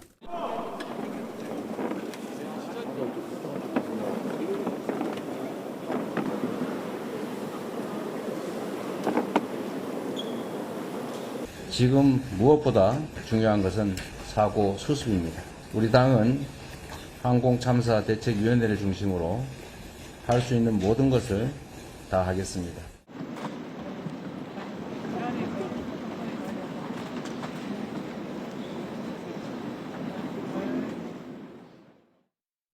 자, 지금 참사가 발생했습니다. 그렇다면 정부의 컨트롤 타워가 꾸려지죠. 그 컨트롤 타워가 중앙재난안전대책본부입니다. 꾸려졌습니다. 그런데 가만히 보면은 여기에 원래 본부장은 국무총리입니다. 그리고 행안부 장관 등등등이 참여하게 되죠. 그런데 조금 이게 과거와는 다른 모습이 됐습니다. 전 이 얘기 좀 해볼 텐데요. 송영훈 전 국민의힘 대변인 그리고 이동학 전 민주당 최고위원 나와 계십니다. 안녕하십니까? 안녕하세요. 송영훈 전 대변인. 중앙재난안전대책본부 줄여서 중대본이라고 우리가 통상 부르는데 지금 총리 그리고 행안부 장관이 공석이죠. 역할이 안 되고 직무 정지고 공석이고. 그래서 총리와 행안부 장관은 대행이 되고 있고요. 그리고 사실 이런 상황에서 큰 역할을 하는 게 경찰이거든요. 근데 경찰청장도 지금 대행입니다. 이게 지금 상황이 이렇습니다. 이거 어떻게 봐야 됩니까? 그러니까요. 그 재난안전과 사후 수습에 있어서 기묘한 역할을 하는 행안과 경찰 라인을 보면은 자 지금 대통령이 직무정지되어 있고 국무총리가 직무정지되어 있고 행안부 장관은 탄핵소추가 들어오니까 사직을 해서 공석이죠. 그리고 경찰청장이 또 직무정지되어 있습니다. 이렇게 수직 라인이 쉽게 말하면 통으로 날아가 있는 상태예요. 그런 상태에서 지금 중앙재난안전대책본부장을 대통령 권한대행 겸 국무총리 직무대행 겸 부총리 겸 기획재정부 장관인 최상목 권한대행이 맡고 있습니다. 그리고 행안부 장관 자리는 행안부 차관이 지금 직무 대행을 하면서 중대본에 들어와 있는 것 아니겠습니까? 그러면은 이렇게 해가지고 사후 수습이 제대로 되겠는가에 대한 국민적인 우려가 높을 겁니다. 조금 전에 영상으로 봤습니다만은 최상목 권한대행 얼굴을 봐도 지금 굉장히 힘들어 보이지 않습니까? 사실은 혼자서 저 1인 4역을 감당할 수 있을 만한 그런 상황이 안 돼요. 지금 기재부는 본연의 업무인 외환시장, 주식시장, 금융시장의 동향을 챙기고 대한민국 대외적으로 문제 없습니다라고 하는 메시지를 발신하는 것만으로도 벅찹니다. 이런 것들을 다 수습해야 되는 상황을 누가 초래했는지에 대해서 한번 우리 정치권이 심각하게 돌아보고 특히 원내 제일당인 민주당, 국무총리까지 탄핵소추했는데 이 부분에 대해서 책임을 회피해서는 안 된다고 생각합니다. 이동학 전 최고위원, 지금 송영훈 전 대변인이 민주당 얘기를 했어요. 지금 최상목 권한대행이 1인 4역을 하고 있다. 그러니까 대통령, 국무총리, 그다음에 원래 이제 기재부 장관이었잖아요. 여기에 지금 중대본부장까지 하고 있는 상황이다. 이게 어떻게 된 거야? 그리고 공석이 많다 지금. 이걸 참사 이 수습을 해야 되는 공석이 많다라는데 지금 송영훈 전 대변인은 민주당은 어떻게 생각하냐고 질문을 던지셨어요. 아니, 저 우선 반성부터 했으면 좋겠습니다. 지금 계엄을 민주당이 시켜서 했습니까? 민주주의를 유린하기 위해서 총칼을 들고 국민들께 그리고 국회로 쳐들어오지 않았습니까? 누가 시켰습니까? 지금 본인이 잘못한 것을 지금 그러면 이 상태에서 대통령을 다시 불러들여가지고 일을 시켜야 됩니까? 지금 너무나 얼토당토하는 이 현실을 만들어 놓고 야당 탓을 하고 있는 이 상황이 정말 처참하고요. 국민들을 누굴 믿어야 됩니까? 집권 여당은 무한 책임을 져야 되는 당사자들 아닙니까? 그런데 여전히 자기네들은 아무 탓이 없다. 오로지 줄탄핵을 했던 이 줄탄핵이란 단어 자체도요. 굉장히 공포스럽습니다. 그런 탄핵 당할 만한 일들을 원래는 저지르지 않는 게 맞는 거죠. 그런데 다 저질러 놓고 이제 와가지고 발뺌을 하고 상대방 탓을 한다고요? 정말 국민들이 어디 가서 그러면 마음을 놔야 되겠습니까? 이런 상황에서 여야가 이렇게 싸움하는 것조차도 사실은 굉장히 큰 전파 낭비입니다. 이렇게 해서는 안 되고요. 야당도 역시 이 참사에 대해서 분명하게 저희가 뒷받침할 건 다 뒷받침하겠다라고 하고 있으니까 그리고 사실 대한민국의 저력도 그동안 공무원분들이 사실 매뉴얼에 따라서 다 움직여 왔던 겁니다. 근데 이것들이 계속해서 가중화되면 안 되기 때문에 그건 역시도 굉장히 큰 과부하가 될 수가 있죠. 그래서 사실은 이 헌정 공백 상태를 빠르게 끝내야 되는데 이것을 계속해서 시간 끌려고 하니까 집권 여당에 대한 책임에 도저히 자유로울 수가 없는 겁니다. 지금 사실은 여야 모두 굉장히 걱정을 하면서 그리고 아까도 이 뉴스와이드 시작하면서 말씀드렸지만 오늘 여야가 서로에 대한 공세 지금 자제하고 있어요. 물론 이게 얼마나 지속될지는 모르겠습니다. 일단 이 분위기 속에서는 뭔가 적극적으로 지원해야 된다. 그리고 뭔가를 보살펴야 된다. 이게 앞서고 있고 자제하자는 분위기로 분명히 가고 있는 상황입니다. 자, 이런 가운데요. 앞서서 이 제주항공 여객기 참사가 있기 전에 최상목 권한대행 체제가 됐거든요. 근데 그때 민주당이 뭔가를 얘기해 꺼냈는데 쌍특검법 관련해서 거부권을 행사하면 안 된다. 그리고 헌법재판 3명 임명해야 된다. 이거 안 하면 뭐가 열려있다. 이런 분위기였거든요. 근데요.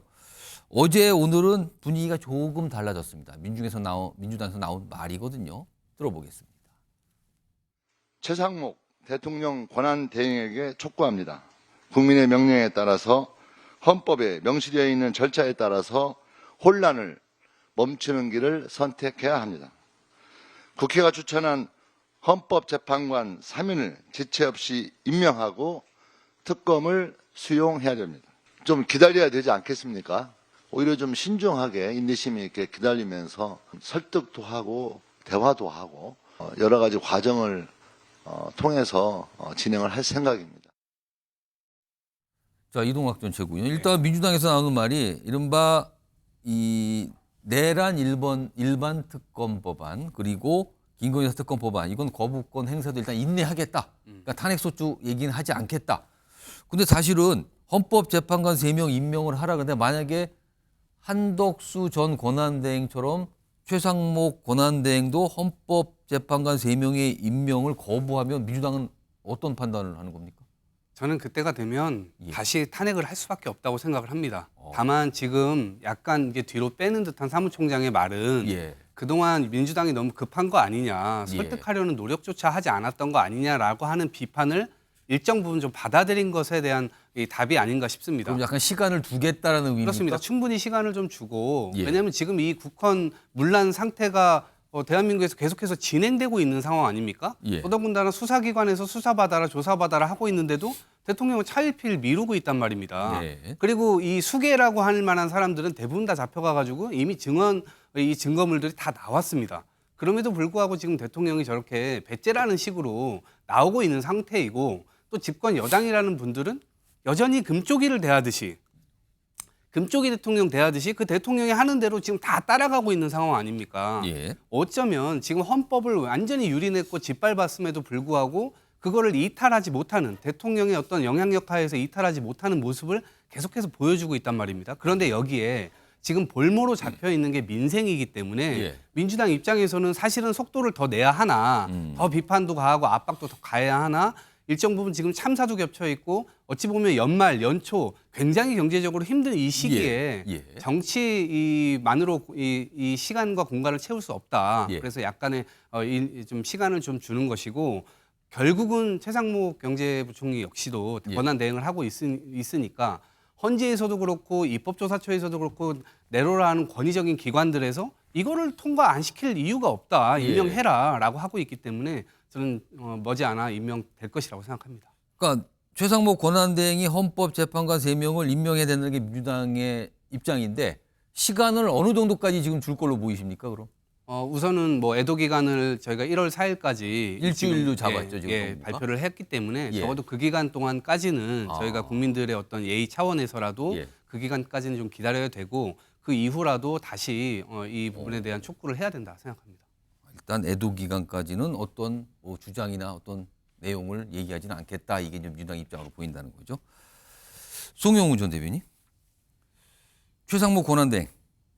이른바 쌍특검법과 헌법재판관 3명의 임명권 어떤 선택을 할 걸로 봐야 될까요? 특검법에 대해서 제2요구 가능성이 좀 있는 걸로 그렇게 전망이 되죠. 거부권 행사군요. 그렇죠. 국무회의 일정이나 이런 걸 봤을 때. 그리고 사실은 앞선 한덕수 권한대행도 양곡관리법 비롯해서 6개의 법안을 제2요구를 하지 않았습니까? 이게 헌정사의 선례가 있으니까 가능한 거죠. 고건 권한대행 시절에도 당시에 사면법을 비롯해서 2개의 법안에 대해서 제2요구를 한 사례가 있습니다. 그러니까 헌법적으로도 논란이 없고 특히나 헌법재판소 결정도 그 노무현 대통령 탄핵소추 사건 때 국회로부터 송부되어 온 법률안에 위헌의 의심이 있거나 또는 입법 개선의 여지가 있다고 하면은 대통령은 제2요구권을 행사해야 된다. 헌재가 이렇게 판시한 적이 있습니다. 그러니까 최상목 권한대행으로서도 제2요구권을 행사하는 것에 대해서 헌법적인 부담은 없을 것이다. 특히 지금 아마 여당의 원내 지도부가 그 제2요구권을 행사하면은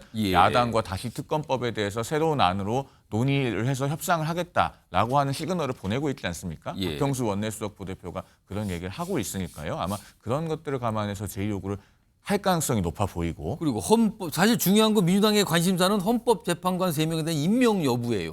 그 헌법재판관 문제가요. 사실은 민주당이 대단히 성급하게 단 30분 만에 어떠한 대화 시도도 하지 않고 한덕수 권한대행을 탄핵소추를 함으로써 사실은 최상목 권한대행이 임명하기가 더 어려워졌어요. 제가 어떤 점을 지적하고 싶냐면은 공직사회의 논리는 내 전임자가 지금 탄핵소추를 당한 상황에서 그 전임자가 헌법을 위반해서 헌법재판관을 임명하지 않은 것이다 라고 하는 것을 후임 권한대행이 확인시켜주는 행위를 할 수는 없게끔 돌아갑니다. 그래서 최상목 권한대행으로서는 본인이 어떤 것이 옳다고 생각하든지 간에 사실은 굉장히 운신의 폭이 좁아졌다는 느낌이 들 거예요.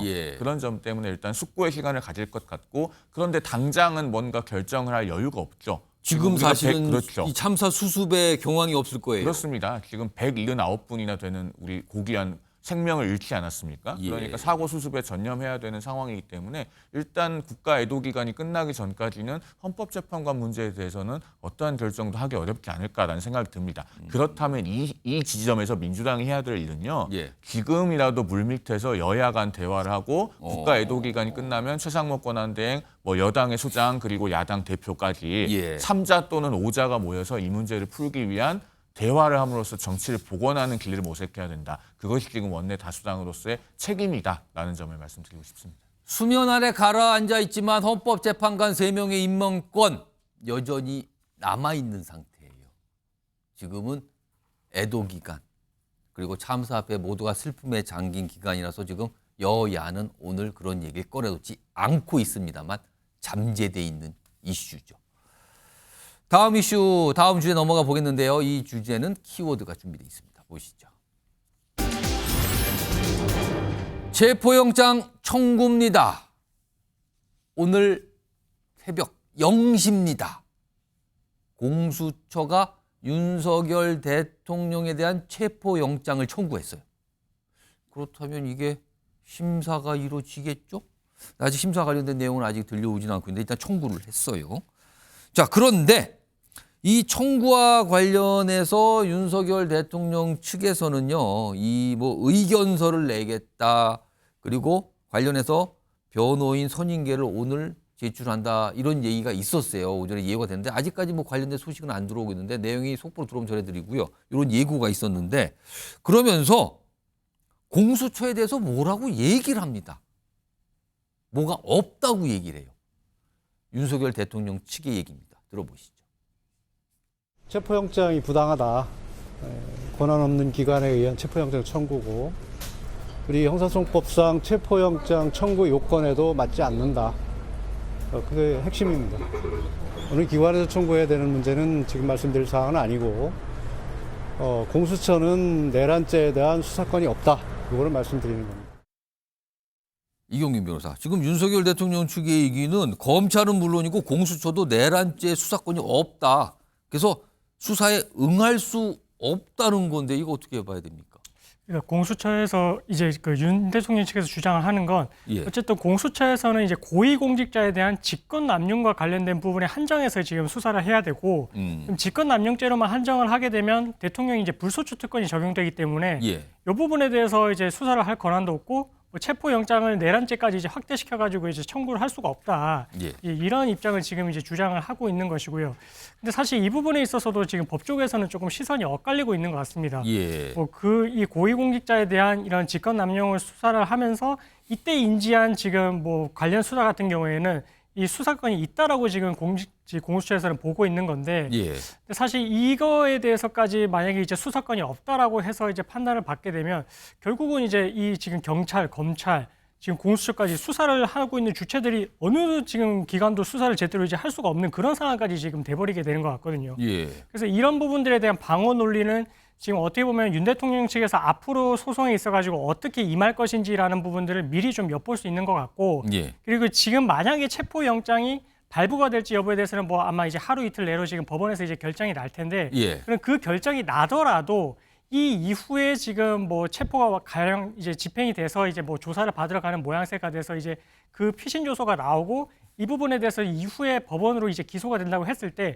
법원 단계에서도 그러면 이 지금 수사를 할 권한이 없고 수사를 할 권한이 없는 지금 그 수사기관에서 청구를 한 이 체포영장에 기반해서 이제 이루어졌던 이제 수사이기 때문에 이후에 나온 증거들은 위법 수집 증거 아니냐. 이렇게 하면서 또 이제 그렇게 주장할 수가 있다는 그렇게도 겁니까? 이제 갈 여지도 있어가지고 사실 이 부분에 있어가지고 정말 공수처가 수사 권한이 있는지 그다음에 이 체포영장이 만약에 이제 청구가 된 이 부분에 있어서 발부가 되는지 이 부분에 지금 한정시킬 것이 아니라 이후에 있어서까지도 이제 혐의를 적용을 할 수 있을지 이 부분까지도 사실은 지금 많은 지금 이제 난관이 좀 예상되는 상황이어가지고 일단은 이번에 하루 이틀 내로 이제 체포영장이 발부될 것인지 여부가 결정이 날 거라서 1차적으로는 법원에서 이 수사권이 있는지 여부에 대해서는 판가름을 해서 이야기를 해줄 것 같고 일단 이거에 대해서 그래도 이제 참고를 해서 보일 수 있는 건 지금 이 문상호 전 정보사령관에 대해서 똑같은 논리로 이제 구속영장이 발부가 되긴 했거든요. 그런 거에 비춰봤을 때는 조심스럽지만 체포영장을 발부를 해주지 않을까 이렇게 지금 조심스럽게 추측이 되고 있습니다. 송영훈 전 대변인도 법조위시니까요. 지금 윤석열 대통령 측에서는 일단 수사에는 응할 수 없다. 내란죄 뭐 수사권도 없는데 왜 그러냐. 약간 이런 반응인데 그러면서도 체포영장 의견서는 내겠다. 그리고 변호인 선임계를 법원에 제출하겠다고 밝힌 거는 왜일까요? 그러니까 어떻게든 지금 공수처가 청구한 체포영장이 법원에서 기각되길 바라는 것처럼 보이는데요. 예. 제가 봤을 때는 무익한, 무의미한 주장을 하고 있다고 보여져요. 왜냐하면은요. 법원에서 지금 공수처가 청구한 체포영장을 기각한다면 그것은 체포를 할 만한 사유가 없어서가 아니고 공수처의 수사 권한에 대한 판단이 변호인 측 주장이 받아들여지는 경우의 수. 그거 한 가지가 있을 겁니다. 그런데 만약에 공수처가 지금 윤 대통령에 대한 수사권이 없다는 법원의 판단이 나오면요. 공수처가 이첩받은 사건을 도로 검찰로 돌려보내겠죠. 그리고 검찰은 지금 이 내란죄를 수사할 수 있다는 게 이미 명백하게 다 가려졌습니다, 사실. 그 김용현 전 국방장관에 대한 첫 구속영장이 청구돼서 발부가 되면서 그때 서울중앙지방법원 영장전담 부장판사가 왜 검찰의 수사권이 있고 검사가 수사 개시할 수 있는 직무 범위 내에 들어가는지 상세한 이유를 밝혔어요. 경찰 공무원인 조지호 경찰청장의 내란 혐의를 수사하면서 그 공범들에 관한 수사이기 때문에 할 수 있다는 것이잖아요. 그러면은 검찰로 돌려보내면 그만이에요. 그러면 검찰은 지금 김용현 전 국방장관을 20일 동안 수사하면서 상세하게 지금 논리를 갖춰서 이미 공소장도 썼잖아요. 그러니까 오히려 윤 대통령을 체포하고 체포 이후의 조치들까지 하기는 더 좋아집니다. 어떻게 보면. 그러니까 사실은 저 변호인단의 주장이 과연 윤 대통령에게 궁극적으로 의미가 있는 것인지 저는 매우 의문이고 속담으로 말씀드리자면 뭐 청명해 주거나 한식해 주거나라는 말이 있지 않습니까? 그 정도 의미밖에 없다라는 개인적인 생각이 듭니다. 이영민 변호사, 일단 체포영장이 만약에 발부됐다는 가정을 해보면 이게 집행에 문제가 있어도 그 경호처와의 어떤 충돌 뭐 이런 것까지 나오는 상황이거든요. 그러니까 집행은 또 별도의 문제 아니냐 이런 게 나오고 일단 그 얘기에다가 체포영장이 발부되더라도 공수처가 바로 집행을 하지 않고 추가적인 출석 요구, 4차 출석 요구를 일단 할 수도 있다는 얘기도 나오더군요. 이건 어떻게 좀 판단하십니까? 그 체포영장이 어쨌든 발부가 되면 발부가 됐다라는 거에 대해서도 또 의미 부여를 할 수는 있을 것 같습니다. 그래서 발부 이후에 집행을 하게 됐을 때 집행까지 가기에는 또 어떻게 보면 좀 또 부담이 있고 경호처와 충돌 가능성도 있다 보니까 그럼 이 체포영장이 발부됐다는 것은 법원에서 그렇게 해석을 했다라는 부분도 이제 윤 대통령 측에서는 이제 알게 될 것이고 그러면 이후에 지금 체포영장을 집행을 하기 전에 임의로 출석을 한다면 이 체포영장은 반환을 하고 우리가 조사를 진행을 하겠다. 압박의 수단이 될 수도 있다. 그렇게 이제 어떻게 보면 정당한 권한이 부여가 되는 그런 의미도 있어가지고 체포영장이 발부되는 지가 1차적으로 되게 중요할 것 같고요. 그 이후에 상황은 뭐 대통령 경호처랑 이렇게 충돌이 있을 수는 있겠지만 뭐 그 집행을 하는 과정에서 뭐 직접 자진해서 출석을 하겠다 뭐 이렇게 나올 수도 있어가지고 일단 그 상황은 좀 이후에 지켜봐야 되긴 할 것 같습니다. 이동학 전 최고위원. 만약에 체포영장이 발부가 되고 공수처가 집행을 하는데 경호처와 충돌이 발생한다. 이거는 또 법적으로 굉장히 심각해지는 문제 아닙니까? 그럼? 그렇죠. 눈살을 찌푸리게 될 수도 있고 또 그 과정에서 누군가 다친다. 이거는 정말 상상하기 어려운 일이 발생되죠. 근데 저는 경호처 직원분들도 가족이 있을 것이고요. 그다음에 국민들이 내는 세금으로 월급을 받으면서 대국민에 대한 봉사자들이란 말입니다. 그런데 내란범을 비호할 수 있는 권한은 또 없습니다. 그리고 적법한 절차에 의해서 법원 영장이나 이런 것들을 가지고 가서 분명히 법 집행을 하는 것이기 때문에 그것을 막는다. 그러면 특수공무집행 방해죄나 당연히 이 권한남용죄가 되겠죠. 그래서 그런 부분에 있어서 처벌받기를 두려워할 겁니다. 그런 차원에서 보면 저는 그렇게 크게 뭐 몸싸움이 날 정도로 막을 것 같지는 않다 이렇게 봅니다. 자, 여당 얘기 뭐 짧게 좀 해볼까요? 시간이 많지는 않은데요. 오늘 국민의힘은 권영세 비대위원장 체제가 됐습니다. 권영세 위원장의 목소리가 좀 있는데요. 들어보겠습니다. 권영세 비대위원장 앉아 계십시오.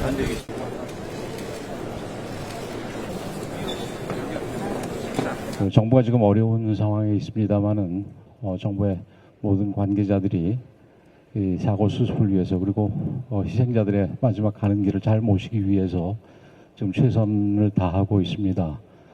저희들 국민의힘도 중앙당 차원에서 최대한 협력하고 최대한 독려할 수 있도록 하겠습니다.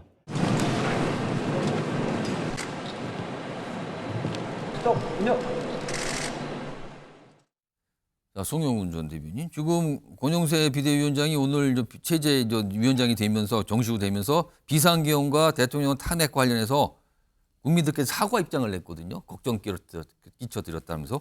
자, 그렇다면 지금 국민의힘은 윤석열 대통령에 대한 탄핵 그리고 헌법재판 임명에 반대 입장이잖아요. 당 차원은요. 이게 좀 바뀔 가능성이 있을까요? 그런 의미로 해석되지는 않더라고요. 왜냐하면은 제가 그 권영세 비대위원장이 낸 메시지 전문을 봤는데요. 예. 이 계엄과 탄핵에 관한 그 사과하는 문자가 딱 한 문장이에요. 전체에서. 비상계엄과 대통령 탄핵으로 불안과 걱정을 끼쳐드린 점. 그러니까 계엄이 위헌 위법하다는 평가가 명시적으로 들어있지가 않아요. 그리고 탄핵으로 불안과 걱정을 끼쳐드린 점이라는 것은 오히려 탄핵이 잘못됐다는 의미인가 하지 말았어야 된다는 것인가 라는 행간의 의미를 담고 있는 것처럼 들리거든요. 과거에 한동훈 대표 시절에는 한동훈 대표가 사퇴 기자회견을 하는 당일에도 그 기자회견에서 불법 계엄이라는 용어를 2번 사용하고 예. 계엄은 잘못이라는 표현을 1번 사용하고 또 계엄을 막음으로써 예. 헌법과 민주주의를 지켰다는 명확한 표현을 했거든요. 그것과는 매우 결이 차이가 있기 때문에 이걸 가지고 아마 예. 지금 새 지도부가 계엄과 탄핵에 관한 입장을 바꿀 것으로 보이지는 않습니다. 자, 지금 비대위원도 선출됐다, 뭐 지명이 됐다 이런 얘기 좀 속보로 좀 나와 있습니다. 자, 잠시 후 뉴스 7에서는 제주항공 여객기 참사의 원인을 밝힐 블랙박스의 커넥터가 분실돼 해독에만 6개월 이상 소요될 수 있다는 소식 단독으로 전해드리겠습니다. 자, MBN 뉴스 와이드 오늘은 여기서 마무리합니다. 시청해주신 여러분 고맙습니다.